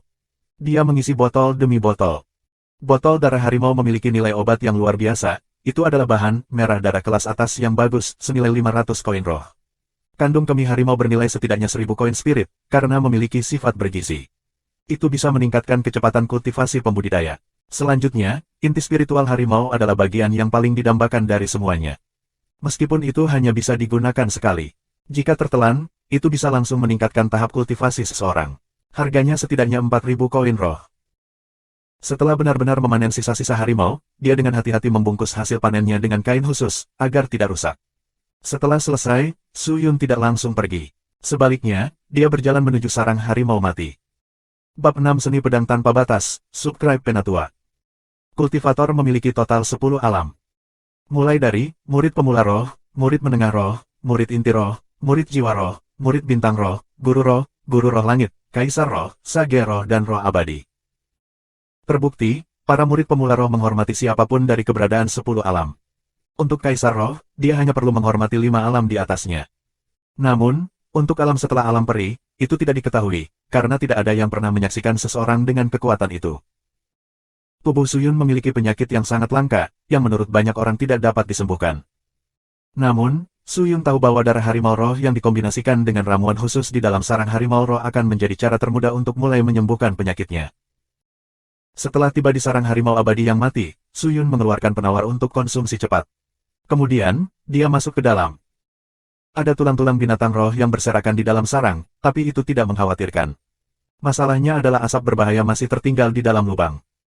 Meskipun asap berbahaya tidak terkonsentrasi, kedalaman sarang terselubung di dalamnya. Setiap kali Suyun menjadi pusing karena menghirup asap berbahaya, dia akan meminum penawar yang dia bawa. Kemudian, kepalanya akan segera jernih. Setelah dengan hati-hati berjalan lebih dalam ke sarang, dia akhirnya tiba di tepi sarang. Sebelumnya, ketika dia mencari harimau abadi, dia secara khusus memilih harimau jantan, sehingga tidak akan ada anak di dalam sarang. Jika tidak, Suyun akan memiliki keputusan yang sulit untuk dibuat. Setumpuk tulang binatang roh putih besar memasuki garis situs Suyun. Terletak di tengah tumpukan tulang adalah bunga hijau lumut yang mempesona. Bunga putih ganas. Ini bukan ramuan biasa, karena hanya tumbuh dalam kondisi sarang harimau roh. Untuk tumbuh, bunga itu membutuhkan tulang binatang buas dan asap berbahaya yang dikeluarkan oleh harimau abadi. Nilai pasar bunga saat ini setidaknya masing-masing 3000 koin roh. Setelah Suyun menemukan bunga itu, dia sangat gembira. Dia dengan cepat melangkah melewati tulang-tulang itu, menyingkirkan tulang-tulang itu dan kemudian dengan hati-hati memanen bunga putih yang sengit. Bunga putih sengit itu sangat mempesona. Itu seperti bunga bakung putih yang dipenuhi dengan aroma lezat, tetapi aroma manis beracun, dan tidak boleh dihirup. Tentu saja, Fierce Light Flower tidak bisa langsung diminum sebagai obat, karena itu berarti kematian. Sangat penting untuk menggunakan darah harimau untuk mencuci racun yang ada di bunga sebelum menelannya. Kalau tidak, bunga itu hanyalah ramuan mematikan lainnya. Di dalam sarang, itu diselimuti asap berbahaya, jadi itu bukan tempat yang baik untuk menelan obat. Su Yun berbalik dan pergi meninggalkan sarang. Hah! Saat itu, sesuatu di sudut sarang harimau di dekat tulang putih menarik perhatian Su Yun. Ada kerangka yang sepertinya sudah lama mati. Pakaian dan harta bendanya semuanya berkarat. Tulangnya kering dan kakinya bahkan patah.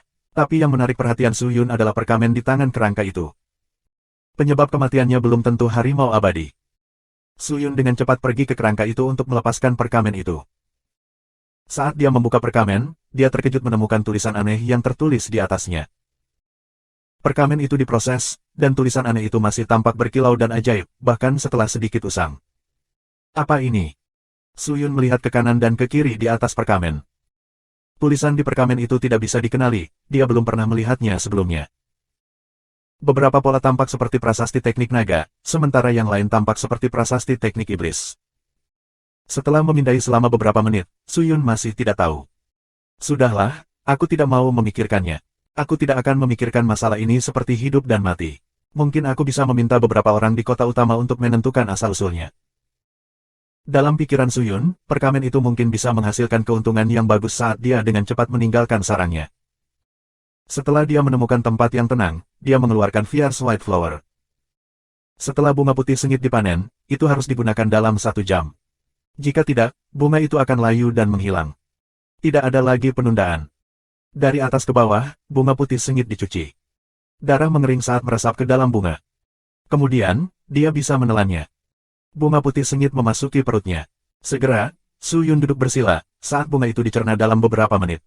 Bunga putih ganas mulai menyembuhkannya dari penyakit yang menjangkiti tubuhnya. Detak jantungnya semakin cepat. Setelah menderita begitu lama, akhirnya berakhir. Saat bunga itu bekerja, perutnya mulai memanas, semakin panas. Rasanya seperti seseorang dari planet lain datang untuk menyalakan kayu bakar di daerah perutnya. Baru mulai terasa panas terik. Ini tidak berhenti karena suhu terus meningkat untuk Su Yun. Itu mulai terasa seperti terbakar dengan gila. Su Yun merasa seluruh tubuhnya sedang dipanggang dan sangat tidak nyaman. Efek awal obat. Dia menutup matanya, menggertakkan giginya saat dia menahan rasa sakit saat butiran besar keringat menetes di pipinya. Dia tidak pernah tahu efek sebenarnya dari Fierce White Flower. Dia hanya mendengar cerita tentang orang-orang yang pernah menggunakannya sebelumnya. Untuk menemukan seorang ahli yang menggunakan Fierce White Flower pada pasien terlalu sulit. Meskipun demikian, resepnya harus berhasil, jadi Su Yun menahan panasnya. Hanya ada satu obat mudah untuk kondisinya, bunga ini. Tidak ada pilihan lain. Dia tidak hanya ingin menjadi eksistensi inferior hanya dari kultivator tahap ke-6. Dia tidak ingin mencapai apa-apa lagi. Dia tidak ingin pusing kepala lagi. Dia tidak ingin dipandang rendah lagi. Dia tidak ingin kekurangan kekuatan untuk melindungi siapapun, terutama mereka yang penting baginya. Ledakan.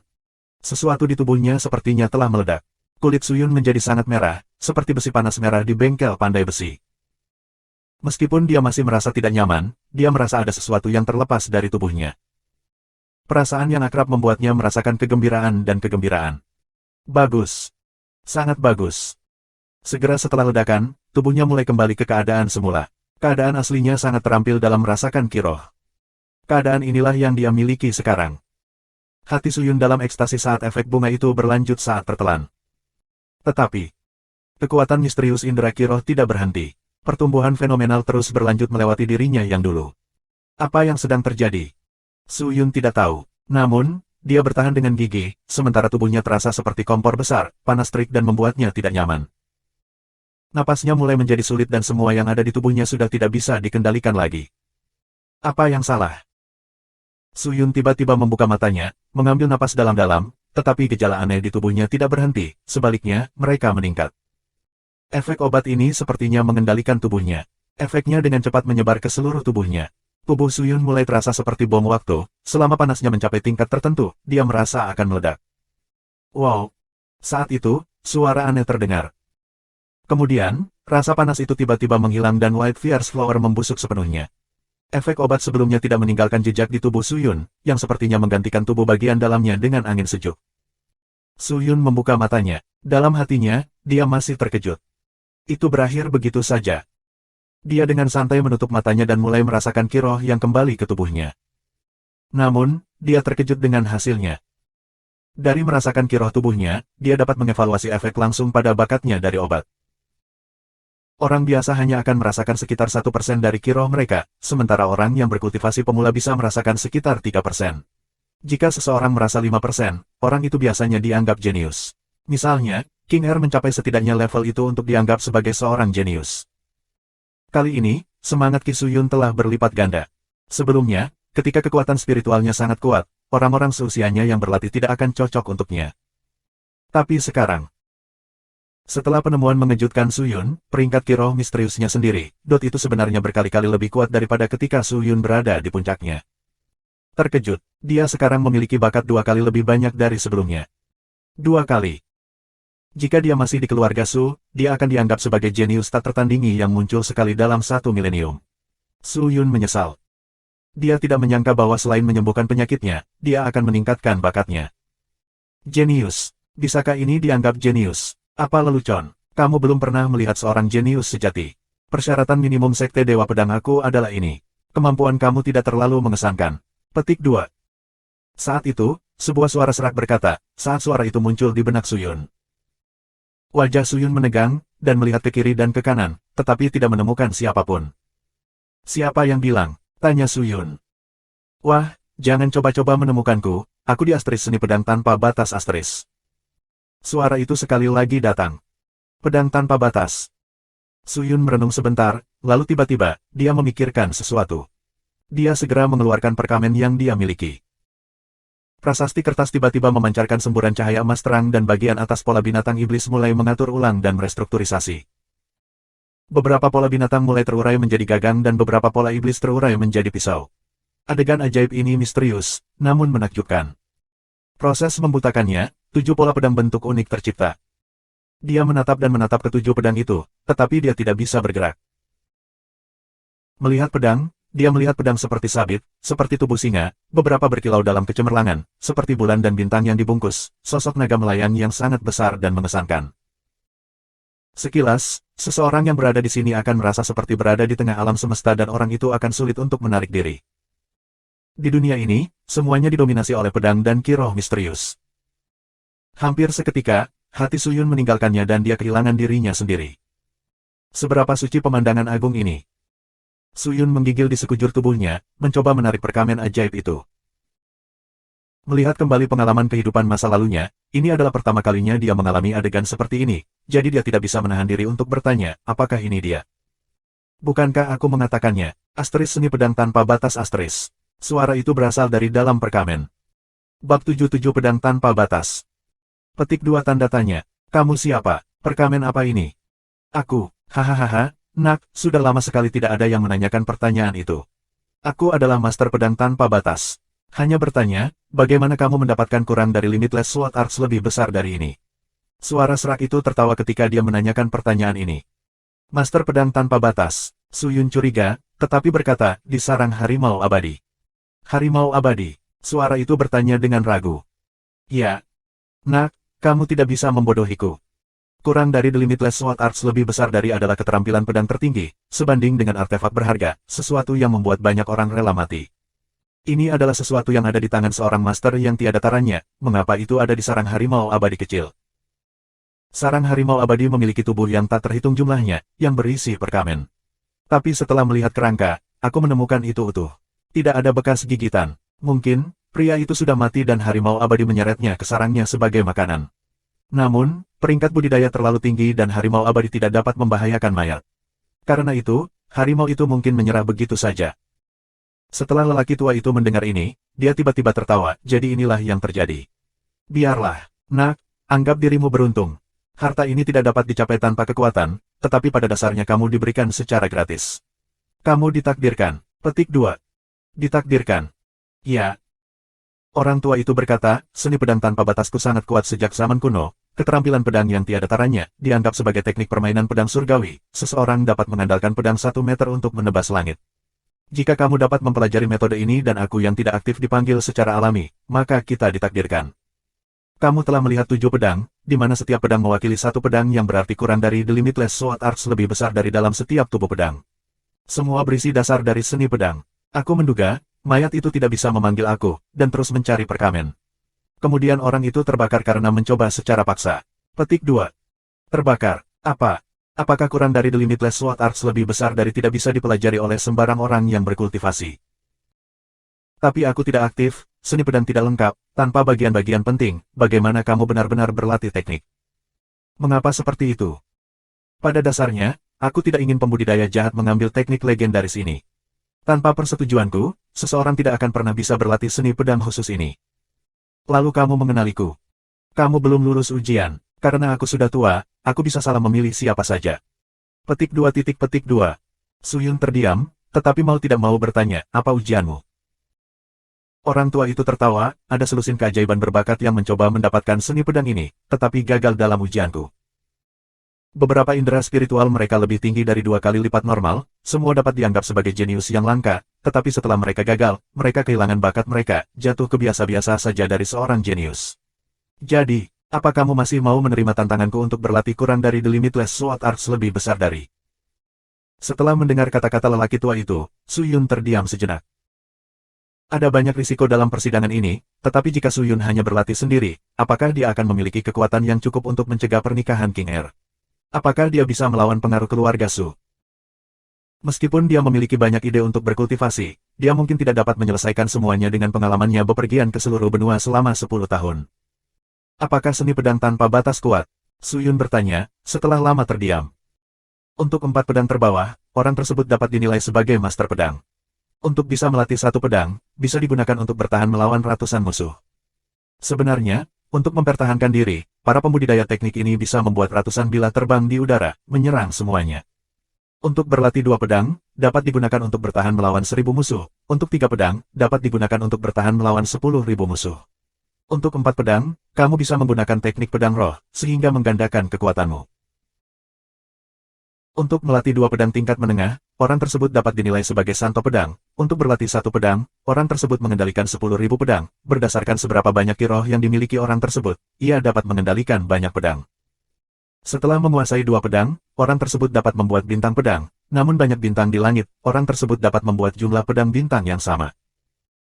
Untuk penguasaan mutlak, itu membutuhkan penguasaan pedang tingkat atas, itu disebut Dewa Pedang. Setelah dikuasai, orang tersebut memiliki pedang tanpa akhir, mampu membunuh apapun, dan sepenuhnya mendominasi dunia. Jika kamu menjadi Dewa Pedang, apa yang akan terjadi pada dunia? Setiap makhluk akan tunduk padamu. Kemudian lelaki tua itu tersenyum dan berkata, tetapi saat ini, sangat sedikit orang yang mampu melatih 4 pedang, selain tuanku. Yang terkuat hanya bisa berlatih pedang ketiga dari 4 pedang, tapi bisa bertahan melawan 1000 pedang. Sedangkan untuk sepasang pedang, bahkan bukan legenda dalam seni pedang tanpa batasku.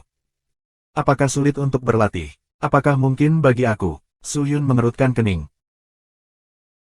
Ini adalah seni pedang tertinggi, itu normal bagi mereka untuk menjadi sulit untuk berlatih. Tetapi kamu tahu, bahkan jika kamu hanya menguasai pedang pertama kurang dari Limitless Sword Arts lebih besar dari, kamu dapat melakukan perjalanan tanpa hambatan di bawah langit dan memandang rendah para ahli di sekitar dunia. Sulit bagi tinju ganda untuk menahan 4 tangan. 4 tangan hanya bisa memegang 4 pedang, jangan katakan 100 pedang, jika musuhmu bisa menggunakan 100 pedang terbang, apa hasilnya? Kata-kata tetua membangkitkan ribuan pikiran di kepala Suyun. Di kepala Suyun, ada ribuan pedang di adegan besar yang membunuh 10.000 ahli yang semuanya dikendalikan oleh Suyun. Seluruh tubuhnya berlumuran darah, tetapi dia tidak perlu mengangkat satu jari pun. Memang, seni bela diri dunia, menawarkan banyak kemungkinan yang tak terbatas. Dia belum pernah mendengar ada orang yang mengendalikan 10.000 pedang terbang, tetapi para master ini langka, sangat langka. Sebagian besar ahli ini tidak peduli dengan dunia luar, tetapi untuk jenis kekuatan ini, bahkan 10 juta tentara. Belum pernah mendengar tentang ini. 3 tahun kemudian, aku mungkin tidak dapat menjatuhkan sekte langit yang mendalam atau menghentikan peristiwa keluarga Su. Aku harus mencoba mempelajari, kurang dari Limitless Sword Arts lebih besar dari. Suyun mengepalkan tinjunya dan berkata, bagaimana aku bisa mulai belajar kurang dari Limitless Sword Arts lebih besar dari? Jika kamu berhasil lulus ujian, kamu bisa mempelajarinya. Selama beberapa dekade, kepala sekte Dewa Pedang telah berkeliaran di tanah untuk mencari orang yang akan menjadi kandidat yang cocok. Namun, dia tidak menemukannya, sementara itu telah menarik penjahat dan pembunuh untuk mempelajari seni pedang tanpa batas. Aku tetap sebagai penjaga seni pedang tanpa batas. Perkamen ini adalah gulungan seni pedang tanpa batas. Begitu, tapi kau adalah kepala yang dianiaya oleh para penjahat hingga negara ini. Kau harus berlatih seni pedang tanpa batas, kan? Kamu memiliki benda angkasa, mengapa kamu dalam kondisi ini? Wah, ceritanya panjang. Sebenarnya, aku bisa dengan mudah memusnahkan para penyergapku, tapi, ya, itu tidak layak disebut. Tapi lelaki tua ini berjanji padamu, bahkan jika kamu hanya bisa mengendalikan satu pedang, itu sudah cukup.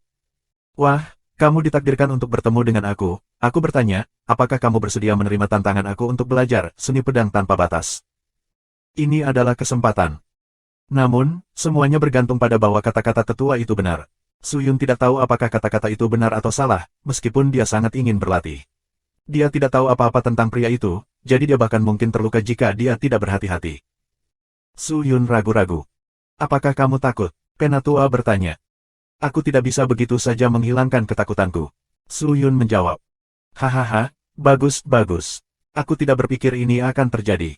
Kamu mungkin menderita kerugian besar jika kamu memahami besarnya kurang dari Limitless Sword Arts lebih besar dari. Pria tua itu tertawa, tetapi setelah beberapa saat, wajahnya menjadi serius dan berkata, tapi, hanya sekali, jika kamu melewatkannya, kamu tidak akan pernah bisa kembali. Kamu khawatir aku akan berbohong kepada kamu, menyakiti kamu, tetapi kamu mengerti bahwa jika kamu memutuskan untuk pergi, aku akan menyerah. Namun, kamu akan melewatkan kesempatan ini. Jadi, apakah ini keputusanmu? Kamu menerima tantangan, atau tidak? Su Yun menarik napas dalam-dalam, keraguan meninggalkan hatinya. Di masa lalu, untuk mendapatkan kekuatan, Su Yun menggunakan banyak metode berbahaya, seperti teknik iblis. Mengapa dia harus takut sekarang? Kapan kita mulai? Tanya Su Yun. Oh, kamu menerima. Penatua terkejut, tetapi melanjutkan, kamu tidak akan bertanya tentang apa ujiannya. Karena keputusannya adalah mempelajari tekniknya, aku akan masuk semua. Kontennya tidak penting, bahkan jika ujiannya sulit, apa yang harus aku kalahkan?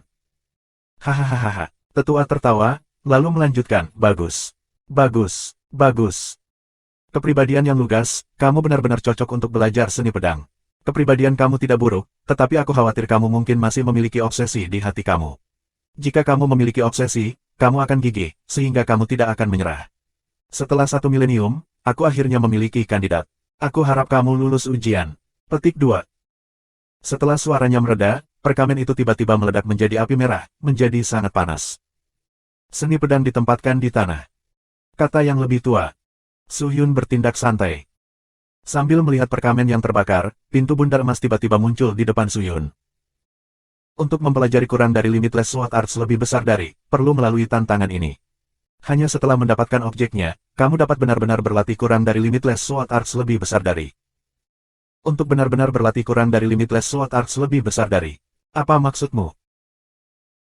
Untuk benar-benar menggunakan kekuatan kurang dari Limitless Sword Arts lebih besar dari, ketika aku mengajar kurang dari Limitless Sword Arts lebih besar daripada waktu aku tidak memahami akar dari rahasia pedang di antara mereka, sampai semuanya terlambat. Jadi ambil gagang pedangnya. Setelah mendengar kata-kata ini, Su Yun tiba-tiba menyadari gagang pedang di pedang, tapi mengapa gagang pedang tersembunyi di alam lain? Ini adalah ranah lain, dan pedang ada di lantai 4, cepat datang. Kata yang lebih tua. Su Yun menatap pintu bundar emas dan melangkah masuk. Bab 8 aku cukup kuat, subscribe Penatua. Lantai pertama tantangan, Badlands. Di sini, sangat berkabut, langitnya sangat gelap. Tidak ada bulan atau bintang, tanah itu benar-benar sunyi, tanpa jejak makhluk lain. Su Yun melangkah maju saat dia berbaris di bumi yang dingin. Oh, kamu belum pernah mendengar tentang Sekte Dewa Pedang. Petik 2. Aku belum pernah membaca banyak buku dan berkeliling dunia, tetapi aku belum pernah mendengar tentang Sekte Dewa Pedang. Aku pikir sangat sedikit orang di benua militer yang mengetahuinya. Petik 2. Setelah memasuki tanah tandus, dia dengan hati-hati mengamati sekelilingnya sambil terus berbicara dengan yang lebih tua. Penatua melanjutkan, Sekte Dewa Pedang seharusnya bertahan dari generasi ke generasi, tetapi memburuk. Hanya ada seorang kepala, hanya seorang murid, seorang master, seorang murid, seorang master dan lain-lain. Aku mungkin telah menyebabkan bencana Sekte Dewa Pedang setelah aku disergap, yang menyebabkan sekte tersebut kehilangan kepala sekolah. Ini mungkin mengapa reputasi Dewa Pedang menghilang menjadi ketiadaan sekarang. Petik 2. Apakah kamu ingat kapan kamu dianiaya? Tahun Dewa Bela Diri 78. Sekarang adalah hari-hari tahun Martial Sky. Waktumu adalah 1000 tahun yang lalu. Su Yun terkejut dengan kata-kata tetua itu. Penatua menghela nafas dengan sedih. Ledakan, ledakan. Suara keras terdengar. Su Yun sangat gugup saat mendengar suara itu. Dia melihat kemana-mana, hanya untuk melihat pedang jatuh dari langit, yang langsung dimasukkan ke tanah di depannya. Pedang ini tingginya 100 meter dan lebar 10 meter. Bilahnya tidak indah, sebaliknya, ia memancarkan aura menindas yang menembus area sekitarnya. Jantung Su Yun berdetak lebih cepat. Dia tidak punya waktu untuk berpikir. Tiba-tiba, bilahnya mulai meluap seperti bendungan yang dilepaskan, atmosfer seperti cambuk yang mulai menenggelamkan, meremas, dan menghancurkannya. Bang! Bumi di bawah Su Yun segera memberi jalan pada tekanan dari kakinya. Dia hampir harus berlutut untuk menahan tekanan. Tapi dia mengatupkan giginya, tiba-tiba meraih pedang meskipun ada tekanan tiba-tiba. Ini adalah bagian pertama dari persidangan. Jika kamu ingin menyerah, tolong beritahu aku sesegera mungkin, jangan melebih-lebihkan diri sendiri, karena bahkan jika kamu hampir gagal, itu tidak hanya akan menyakiti hidup kamu, tetapi juga akan menghancurkan bakat kamu. Jadi kamu harus hati-hati. Suara sesepuh terdengar di benak Su Yun. Namun, dalam pikiran Su Yun, apakah ada pilihan lain? Su Yun melakukan yang terbaik untuk menahan tekanan pedang, berusaha mencegahnya membebani dirinya sendiri. Lebih banyak tanah retak dan batu di sekitarnya mulai hancur berkeping-keping. Wajah Su Yun mulai dipenuhi keringat dan terlihat tegang. Tiba-tiba, sedikit keraguan melintas di benaknya. Mengapa batu itu pecah, mengapa bumi retak, tetapi itu tidak mempengaruhi aku. Kultivasinya tidak tinggi, tetapi bagaimana dia bisa menahan tekanan seperti itu, tanpa luka di tubuhnya. Penatua mengatakan bahwa tes ini tidak akan menyakiti hidupnya, tetapi akan merusak bakat. Merusak bakat. Apakah itu berarti bahwa ini adalah serangan spiritual? Su Yun sudah menduga ini yang terjadi di hatinya. Untuk bersaing dengan serangan spiritual, maka dia harus bisa menggunakan teknik meditasi untuk membantunya menoleransi tekanan pedang. Kemudian, Su Yun menarik napas dalam-dalam, memejamkan mata dan mulai bermeditasi menggunakan teknik dalam ingatannya. Benar saja, dengan teknik mental, menjadi lebih mudah untuk menoleransi tekanan pedang. Tekanan pedang menghilang dari tubuhnya segera setelah itu. Retakan, retakan, pecah. Pada saat itu, pedang itu terfragmentasi menjadi beberapa bagian ke langit yang gelap dan mulai menghilang. Apakah itu semuanya? Penatua berkata dengan suara terkejut, lapisan ini terdiri dari roh leluhur, jika rohmu tidak cukup kuat, kamu tidak akan pernah berhasil melewati ujian ini. Ini membuktikan bahwa semangat aku cukup kuat. Jangan melebih-lebihkan dirimu sendiri. Cepat bicara, Nak, metode apa yang kamu gunakan? Petik 2.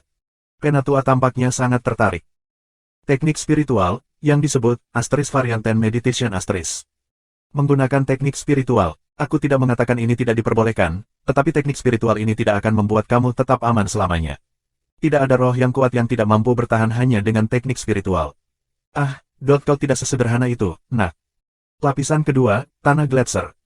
Ada salju di mana-mana, itu seperti tempat-tempat dingin seperti Arktik atau Antartika. Su Yun melangkah maju, untuk mengunjungi banyak es berbentuk seperti pedang di depannya.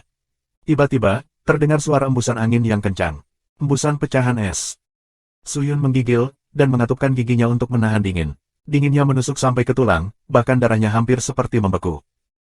Lapisan kedua berbeda dari tes lapisan pertama, kamu harus memperhatikan. Suara penatua terdengar lagi.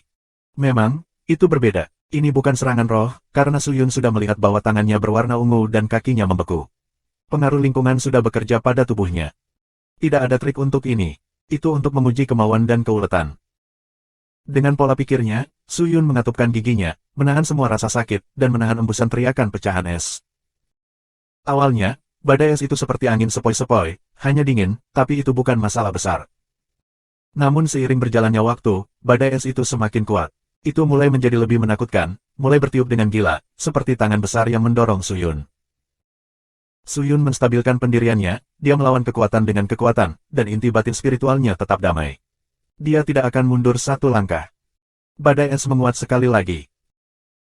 Kali ini, itu bukan hanya sekadar mendorong, tetapi menjadi berbahaya, seperti cakar binatang yang tak terhitung jumlahnya, merobek Su Yun menjadi berkeping-keping.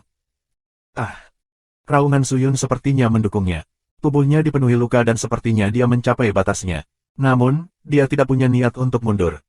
Bagus. Cukup ketekunan, kamu harus bertahan. Jika kamu tidak lulus tes ini, kamu tidak akan diizinkan untuk mempelajari seni pedang aku. Jangan lakukan itu untukku, lakukan untuk dirimu sendiri. Kamu harus bertahan. Tetua berteriak. Meskipun Penatua telah mengalami selusin jenius, mereka tidak membuatnya takjub seperti Suyun. Sejak pertama kali Tetua melihat Suyun, tampaknya seni pedang tanpa batas akhirnya akan muncul kembali di benua ini. Dia tidak ingin menghancurkan kesempatan itu dengan tangannya sendiri. Suyun bahkan lebih bersemangat daripada yang lebih tua untuk lulus ujian. Badai es sekali lagi menguat. Tetapi pada saat ini, Suyun telah lama melampaui batasnya. Dia nyaris tidak bertahan dalam pikirannya. Hanya ada satu pikiran yang tersisa di benaknya. Untuk telanjang melewati ini. Dia meninggalkan semua gangguan untuk mati-matian mendukung dirinya sendiri. Akhirnya, badai es tidak bisa menerbangkannya bahkan setengah langkah. Itu berhenti. Semuanya sekali lagi kembali ke keheningan. Selamat bocah, kamu berhasil melewati uji coba kedua. Petik 2. Penatua berteriak kegirangan. Aku akan berhasil. Suyun menghela napas, suaranya lemah, tapi nadanya tegas. Suyun tahu dia lemah. Dia tidak bisa berbuat banyak, tetapi jika dia memutuskan untuk melakukannya, dia akan berjuang untuk melakukannya. Terus terang, dia terlalu percaya diri, tetapi baginya, ini berarti dia berkomitmen, dia tidak akan menyerah. Penatua itu mengangguk setuju dan tidak berkata apa-apa lagi. Sebuah pintu kuning muncul, Suyun masuk dan tiba di lapisan ketiga. Lapisan ketiga, danau lava merah. Ada keheningan, itu tidak dingin, tetapi sangat panas. Ada magma di mana-mana, gas panas yang menggelegak sepertinya meledak secara acak. Sepertinya tanah itu bisa memanggang orang hidup-hidup. Tapi, tempat ini istimewa. Hanya 10 meter dari Suyun adalah pedang merah panas. Itu terjebak di dalam magma, tetapi tidak ada jalan. Pedang itu dikelilingi oleh lava, bilahnya menampilkan api yang menghanguskan di sekitarnya, seperti naga yang melilit pedang. 10 meter di belakang pedang, ada pintu menuju ujian keempat. Berdiri di depan pintu, ada seorang pemuda berambut putih. Kamu ingin belajar seni pedang tanpa batas dengan lulus uji coba ini? Pemuda itu berteriak. Kamu siapa? Suyun bertanya. Ini adalah warisan leluhur pedang tanpa batas. Di belakangnya, terletak harta karun itu. Kata tetua dengan penuh semangat. Jika kamu menginginkan seni pedang tanpa batas, kamu harus menyelesaikan tes tingkat ketiga untuk menghapus pedang matahari merah. Maka kamu harus menang melawan aku di lantai 4. Sampai jumpa di lantai 4. Kemudian, gambar pria itu menghilang. Setelah Suyun mendengar ini, dia mengerutkan kening. Tempat dia berada saat ini tidak lebih dari 10 meter jauhnya, tetapi sulit untuk dilompati. Pegangan pedang berada di tengah, jadi akan sangat sulit untuk mendarat. Tidak ada pijakan, apa yang bisa dia lakukan. Ini lapisan ketiga, ujiannya bukan lagi soal daya tahan, ketangguhan, tapi untuk menguji apakah pedang dan pikiran bisa menjadi satu dan apakah matamu cukup tajam. Ini rumit. Kesimpulannya, dengan pedang, kamu harus mengatasi semuanya. Bahkan jika kamu diberi tentara, setelah kamu jatuh ke dalam magma, kamu hanya akan bisa mengandalkan pedang kamu. Setelah kamu jatuh ke dalam magma, bakat kamu akan rusak dan kamu akan gagal dalam tes ini. Apakah kamu berniat untuk melanjutkan? Petik 2. Kata yang lebih tua. Namun, Suyun tetap diam. Dia menatap steker di magma, pedang matahari merah, dia semakin fokus padanya. Seperti ular yang akan menyerang, dia terus mengawasi mangsanya. Membuang keraguannya, Suyun bergerak dan benar-benar melompat untuk melangkah ke pedang matahari merah dalam satu lompatan. Kamu terlalu tidak sabar. Kamu harus hati-hati mengamati magma. Ini pasti akan membuatmu gagal, sayang. Penatua menghela nafas kecewa atas tindakan Suyun. Seperti yang diharapkan. Setelah Suyun bergerak, magma yang menggelegak tiba-tiba memicu semburan gelombang plasma panas mengenai Suyun. Namun, tinggi gelombang tidak cukup tinggi dan Suyun melompat lebih tinggi di udara. Gelombang plasma tidak menyentuhnya, tetapi tidak ada harapan pada Penatua. Itu jauh berbeda untuk Suyun. Lompatan tetua jauh lebih tinggi dan tampaknya Penatua dapat dengan mudah lulus ujian ini. Namun hasilnya bertentangan dengan harapan si Penatua. Setelah melihat Suyun jatuh dari ketinggian di udara, dia tidak membanting ke dalam magma, sebaliknya, dia tiba-tiba berhenti beberapa kaki di atas magma. Penatua tercengang dengan hasil tindakan Suyun. Suyun benar-benar menginjak gagang pedang matahari merah. Hah, benar-benar baik dilakukan anak, tapi kamu harus mencabut pedang, jadi apa yang akan kamu lakukan?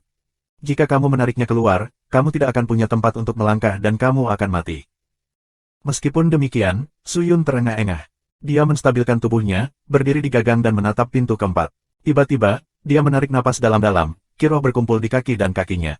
Kemudian dia melompat untuk melompat menuju pintu keempat sekaligus. Saat melakukan ini, dia berputar 360 derajat dan meraih pedang matahari merah. Dia menariknya keluar dengan cepat dan terbang menuju pintu keempat. Puff! Ledakan! Suyun jatuh langsung ke tanah. Dia tampak malu, tetapi dia berhasil melintasi perbatasan. Hati yang lebih tua meledak karena terkejut. Dia tidak akan pernah memikirkan metode unik yang digunakan Su Yun untuk lulus ujian ketiga. Lapisan keempat, tempat pemakaman pedang. Ada pedang patah berserakan di mana-mana. Mereka terjebak di tanah, miring, gelap dan tak bernyawa. Tapi di antara ini, seorang pemuda berambut putih berdiri. Pemuda itu tingginya 8 kaki, sangat tampan dan pedang di hitamnya memancarkan gas hitam dan putih, sangat ajaib. Ini adalah pedang seni pedang tanpa batas dari leluhur Chanian. Chanian berjalan menuju Su Yun dan mengeluarkan tekanan pedang, membanjiri Su Yun. Bagaimana aku akan mengalahkan leluhur ini di dunia ini? Su Yun tertekan di dalam hatinya. Tidak, selama dia mengenalimu sebagai kandidat yang cocok, tetapi kamu harus menggunakan semua kekuatanmu. Dengan pedang matahari merah, kamu harus mencoba mengalahkannya. Pertarungan pedang. Su Yun mengerutkan kening. Kemampuan dan senjata leluhur mungkin melampaui Su Yun. Namun, Su Yun mengerti bahwa bertarung adalah satu-satunya pilihan. Su Yun bernapas lebih lambat dan kemudian dengan bangga melangkah untuk melawan leluhur. Hanya untuk tes ini, leluhur virtual dari alam ini tidak akan terlalu kuat sehingga dia akan mampu sepenuhnya menekan Su Yun. Aku harus keluar semua dan mungkin aku akan lulus ujian. Setelah mengambil keputusan, Su Yun tiba-tiba mempercepat langkahnya. Dengan pedang matahari merah di tangannya, dia memasukkan kiroh ke dalam pedang. Suara mendesing. Langkah peretasan yang sangat sederhana terbang ke depan dengan kekuatan energi roh yang dicurahkan Su Yun ke dalam. Pedang itu seperti angin bersiul dan berisi momentum babi hutan yang menyerang. Tetapi bahkan tidak satu detik pun berlalu. Nenek moyang pedang baru saja menghilang. Sia-sia. Hati Su Yun jatuh, dengan cepat berbalik dan mundur, tetapi terkejut menemukan leluhur pedang tiba-tiba muncul di sampingnya. Nenek moyang pedang mengambil satu langkah ke depan, mengangkat tangan dan memotong lurus ke arah Su Yun dengan pedangnya. Pedang itu secepat angin, tetapi juga mengandung sejumlah besar kekuatan spiritual. Tapi pedang, kekuatan, gerakan, sudut, sebenarnya identik dengan Su Yun. Ini hanyalah tiruan dari serangannya. Su Yun tertangkap basah, dan pedang itu memotong bahu kirinya. Dia bergegas kembali ketika beberapa darah menetes dari bahunya. Leluhur tidak akan menggunakan kemampuan masternya sendiri, sebaliknya, dia akan menggunakan seranganmu sendiri untuk mengalahkanmu.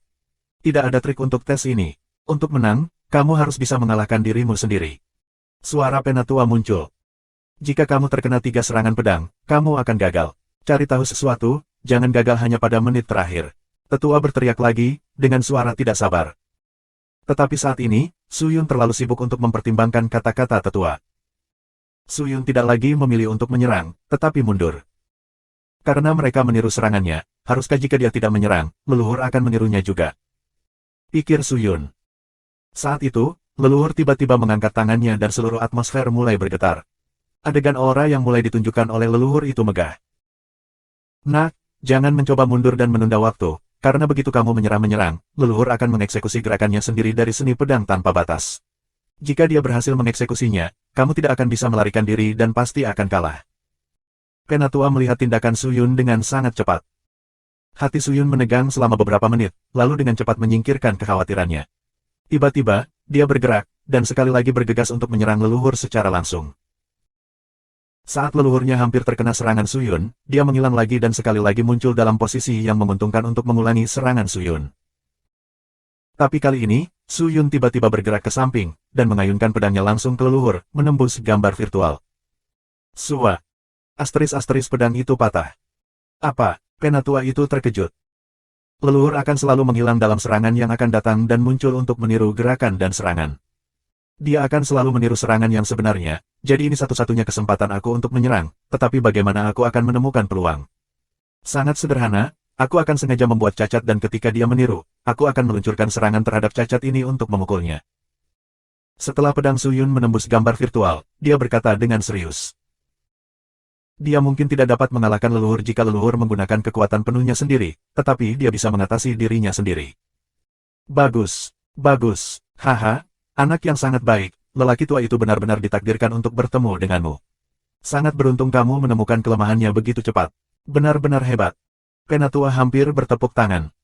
Kali ini, gambar virtual leluhur berdiri diam. Itu tidak menyerang, tetapi hanya berdiri di depan Su Yun dan yang lebih tua. Meskipun kamu tidak memiliki pedang sama sekali, kamu menggunakan kebijaksanaan saat memegang pedang. Kamu mampu untuk tetap tenang, dingin dan tangguh. Ini langka, Jadi kamu cocok untuk mempelajari seni pedang tanpa batas. Kamu sudah selesai dengan ujianku, anak muda. Petik 2. Kemudian, gambar virtual menghilang, dan gagang pedang abu-abu dan putih ramping jatuh ke tanah. Suyun dengan cepat berjalan ke arahnya dan mengambilnya. Haha bagus, besar, Suyun boy, kau terus mengejutkanku lagi dan lagi. Kamu diakui oleh leluhur pedang. Jadi kamu adalah kepala baru dari Sekte Dewa Pedang. Revitalisasi Sekte Dewa Pedang menimpa pundakmu, kata tetua sambil tertawa dengan sukacita yang luar biasa. Aku hanya mengatakan bahwa aku akan mempelajari seni pedang tanpa batas, tetapi tidak mengatakan bahwa aku akan merevitalisasi Sekte Dewa Pedang. Senior, aku khawatir aku tidak dapat mencapainya. Petik 2. Suyun berkata dengan lembut sambil meletakkan gagang pedang di tubuhnya. Aku tahu kamu memiliki hal-hal yang ingin kamu selesaikan, tetapi tugas ini layak disebutkan, di masa depan kita akan membicarakannya. Penatua tidak tampak cemas. Dia tertawa lagi dan tidak berbicara lagi. Aku telah melepas gagang pedang, lalu untuk apa lingkungan virtual ini? Apa kegunaannya? Tentu saja, lingkungan virtual adalah untuk menguji gagang pedang. Ketika kamu memutuskan untuk memilih kepala baru, kamu dapat memilih untuk memberikan gagang pedang kepada siapapun. Aku menjalani tes yang sama. Aku tidak mengerti arti dari ini sebelumnya, tetapi sekarang aku tampaknya mengerti. Petik 2. Apa? Tanya Suyun. Jangan lupakan ini, Penatua menjawab. Jangan lupakan ini, Suyun bingung. Ya, jangan lupakan ini, karena lingkungan virtual ini adalah dasar dari seni pedang tanpa batas. Jika aku tidak datang ke sini, bagaimana aku bisa menemukan gagang pedang sebelumnya? Jadi, apa yang akan dilakukan senior saat ini? Tanya Suyun. Aku mengalami kematian dini. Untuk membunuh pembunuh aku menemui ajal aku lebih awal. Tapi itu sepadan, aku hidup 10.000 tahun sebagai monster. Semua yang ingin aku nikmati, aku nikmati. 10.000 tahun, Suyun terkejut, leluhur pedang itu, di mana dia sekarang? Aku tidak tahu, dikatakan dia meninggal karena iblis daratan. Iblis benua, Suyun terlihat sedikit berubah, tetapi tidak menyelidiki lebih jauh. Suyun melihat sekelilingnya tiba-tiba terpelintir dan terdistorsi. Kemudian dia muncul kembali di Tiger Plains. Semuanya masih sama seperti sebelumnya. Selamat, kamu telah lulus ujian, sekarang kamu dapat berlatih tekniknya, dan sekarang semuanya ditampilkan dalam seni pedang tanpa batas. Selama kamu bertahan, kamu akan berhasil. Petik 2. Baiklah nak, aku ingin tidur sekarang. Aku hanya jiwa, karena aku hampir tidak pernah berbicara begitu lama, aku menghabiskan banyak kiroh. Aku masih lemah dan jika aku melanjutkan, aku mungkin menghilang secara permanen. Selamat tinggal anak, kata yang lebih tua. Setelah Suyun mendengar ini, emosinya bergejolak. Ah iya, jika itu adalah roh, orang tersebut akan mengkonsumsi kiroh dan setelah semua kiroh habis, mungkin berisiko memudar. Namun, untuk dapat memberi Suyun kesempatan untuk mendapatkan seni pedang tanpa batas, tetua menghabiskan banyak energi. Tidak peduli apa, Suyun sangat berterima kasih dalam hatinya terhadap yang lebih tua. Segera, dia meletakkan gagangnya di tanah dan berlutut 3 kali. Terima kasih senior atas bimbingan kamu yang cermat. Tolong izinkan aku untuk memberi hormat. Penatua itu sedikit terkejut, tetapi setelah beberapa saat, dia dengan nyaman menambahkan, bagus. Bagus, bagus. Aku tidak berpikir setelah aku berhenti menggunakan pedang, aku akhirnya akan mendapatkan sesuatu sebagai balasannya, hahaha. Bab 9 Buah Bulan Sabit, Subscribe Penatua. Seni pedang tanpa batas terdiri dari teknik permainan pedang yang luar biasa, mampu mendominasi 10 juta pendekar pedang biasa.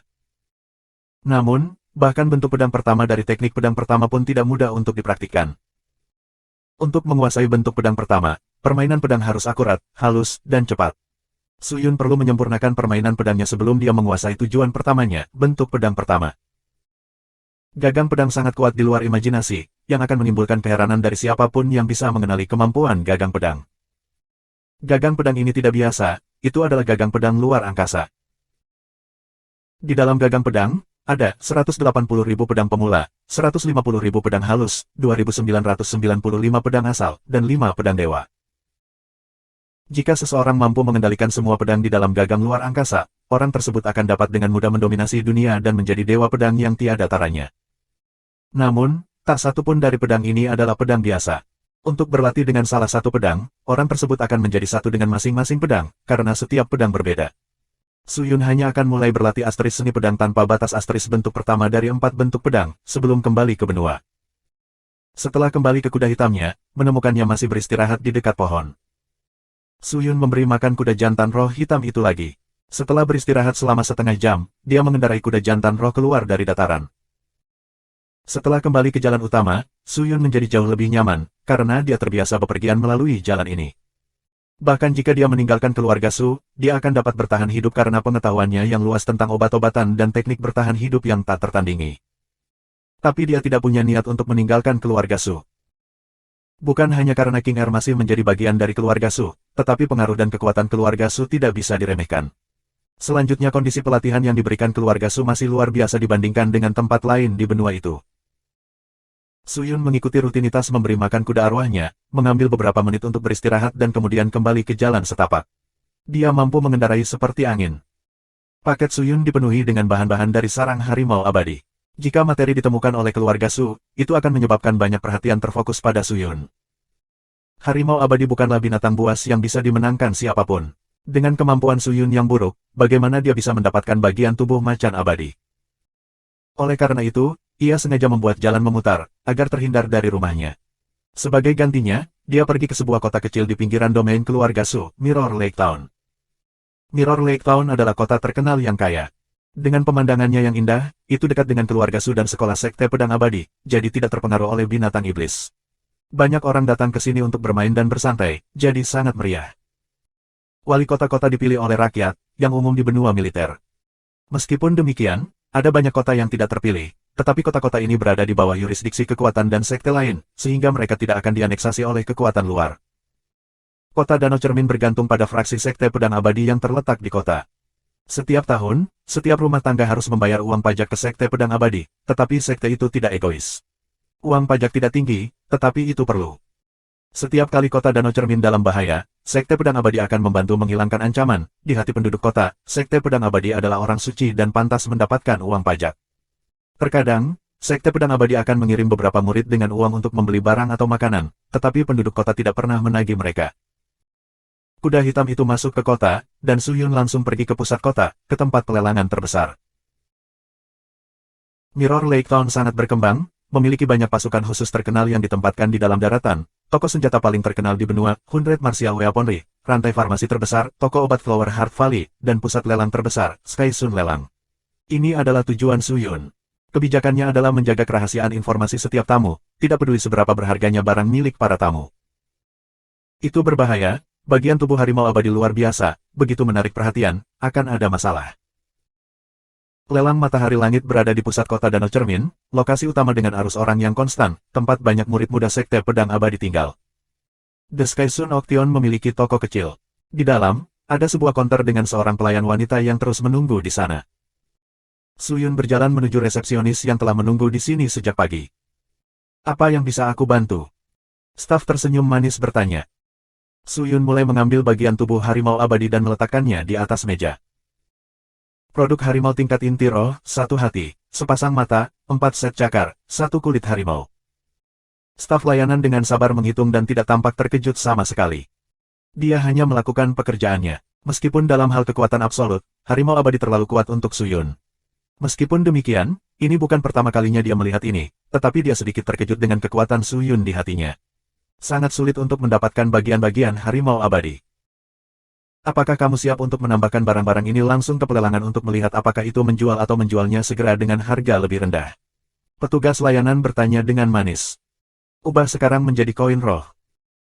Suyun, yang sekarang tidak punya uang, sangat membutuhkan uang, jadi dia tidak punya waktu untuk disia-siakan. Tidak masalah, harap tunggu. Personel layanan mengeluarkan daftar harga untuk bahan dan dengan cermat mencari kolom untuk Tiger Plains. Setelah menemukan halaman tempat harimau abadi berada, dia mulai menghitung harga untuk menghitung koin roh yang akan diperoleh Suyun. Tak lama kemudian, perhitungan selesai. Kamu mendapatkan total 9.416 koin roh, apakah harga ini memuaskan? Petugas layanan bertanya. Ya, aku percaya bahwa lelang mungkin mendapatkan 10.000, tetapi aku tidak punya waktu. Jadilah. Suyun menjawab. Bagus, tunggu sebentar, biarkan aku mendapatkan uang kamu. Petik 2. Setelah itu, petugas layanan mengeluarkan kartu mata uang roh dan menyerahkannya kepada Suyun. Suyun memeriksanya dan menemukan tepat 9.416 koin roh. Dia langsung menjadi kaya dan dengan sikap ringan dan dia mulai meninggalkan ruangan kecil itu.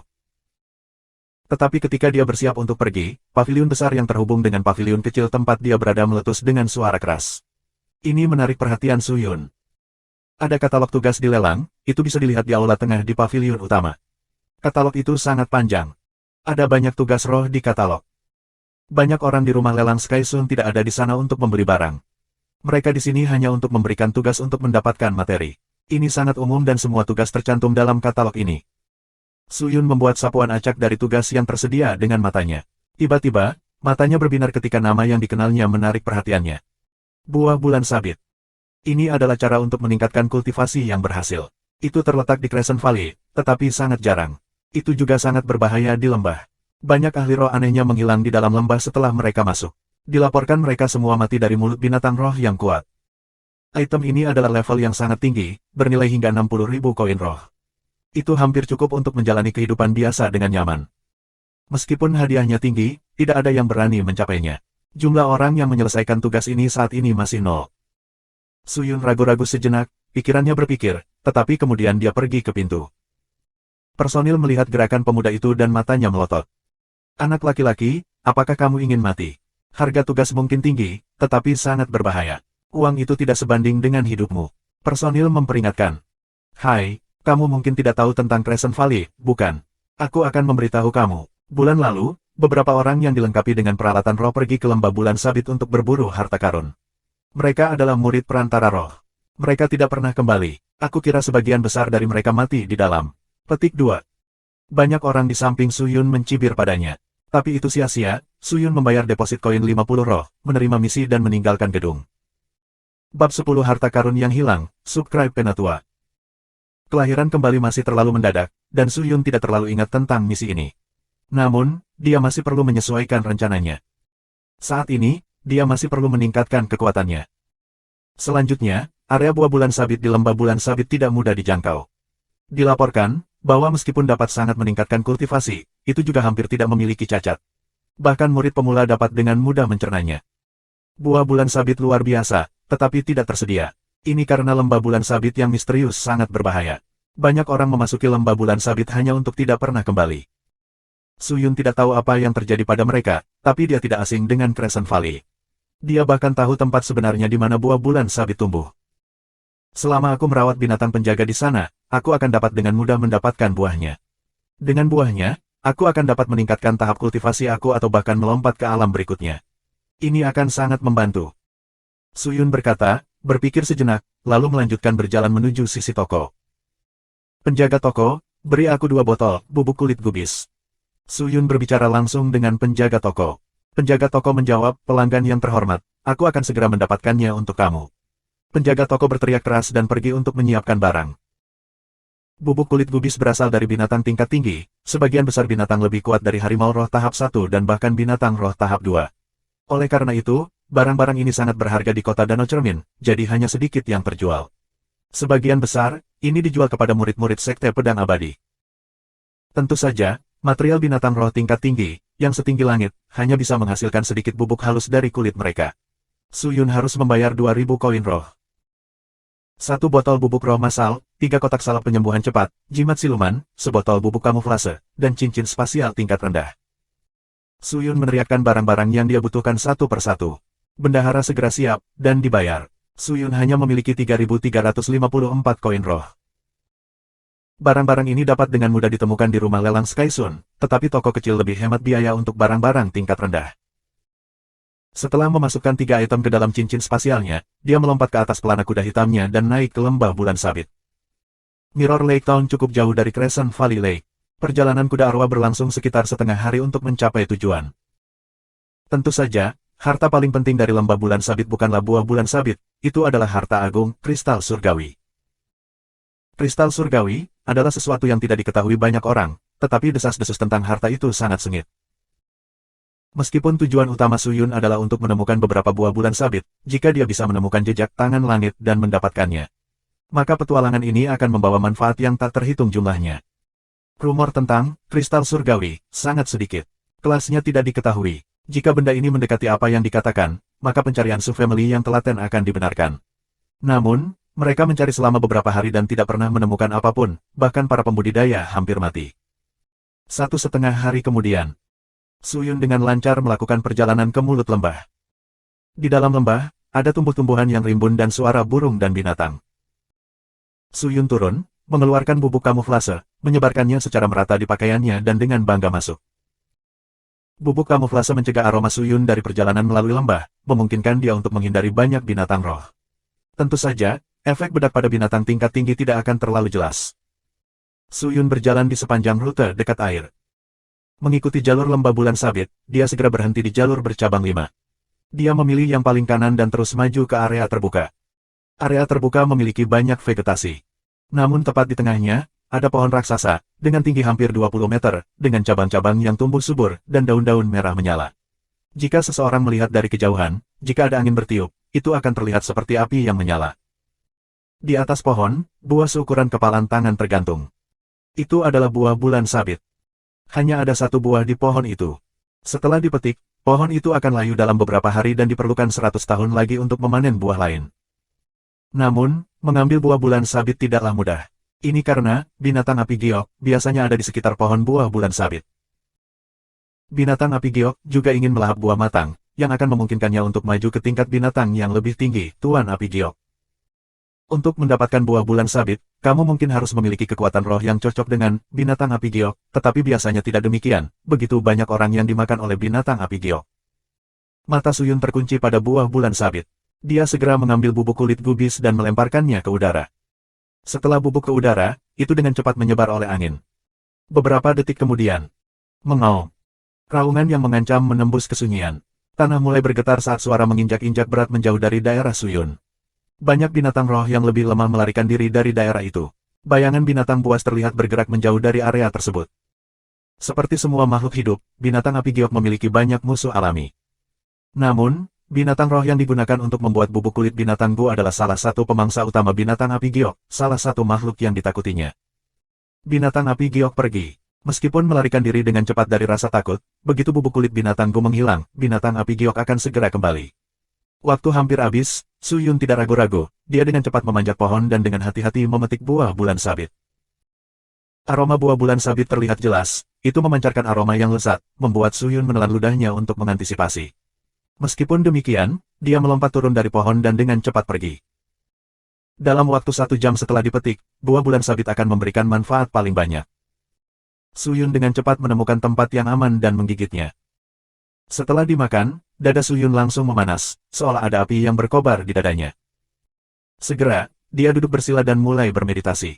Di seluruh tubuhnya, suasana spiritual misterius tiba-tiba muncul. Suyun gemetar dan dengan cepat memverifikasi apa yang telah terjadi. Dia terkejut menemukan kekuatan tingkat spiritualnya sendiri benar-benar melompati panggung. Kekuatan otot manusia berasal dari pembuluh darah yang terhubung ke inti roh. Inti roh menentukan seberapa cepat pemulihan ki roh. Pada kultivasi tahap 6, sebagian besar pembudidaya hanya memiliki peringkat 40 untuk kekuatan inti roh, tetapi Suyun memiliki kekuatan inti roh 110. Dia langsung pergi ke kultivasi tahap ke-7 dan tidak jauh dari puncak. Suyun sangat gembira. Kegembiraan yang dia miliki di dalam hatinya belum pernah terjadi sebelumnya. Akhirnya, aku telah mencapai tahap ke-7. Aku akhirnya memasuki tahap ke-7. Dia bergumam saat seluruh tubuhnya gemetar karena kegembiraan. Setelah bertahun-tahun bermimpi, dia akhirnya menyadari hari ini. Sayangnya, hanya ada satu buah bulan sabit, kalau tidak dia akan memakan buah itu berulang-ulang. Segera setelah itu, Suyun memutuskan untuk pergi ke pohon bulan sabit berikutnya. Sekali lagi, Suyun menyebarkan bubuk kulit binatang gu ke udara, mendapatkan buah lain untuk menyelesaikan tugas yang dia terima. Suyun ingin mendapatkan lebih banyak buah, tetapi dia hanya memiliki ingatan tentang 3 tempat berbeda. Sayangnya, tempat ketiga terlalu berbahaya dan terlalu sulit untuk mendapatkan buahnya. Setelah mendapatkan buah kedua, dia tidak terburu-buru untuk pergi. Sebaliknya, ia melanjutkan lebih dalam ke Crescent Valley. Selanjutnya, temukan kristal surgawi. Mengaum. Saat itu, raungan teredam datang dari depan Suyun. Terima kasih sudah subscribe Penatua.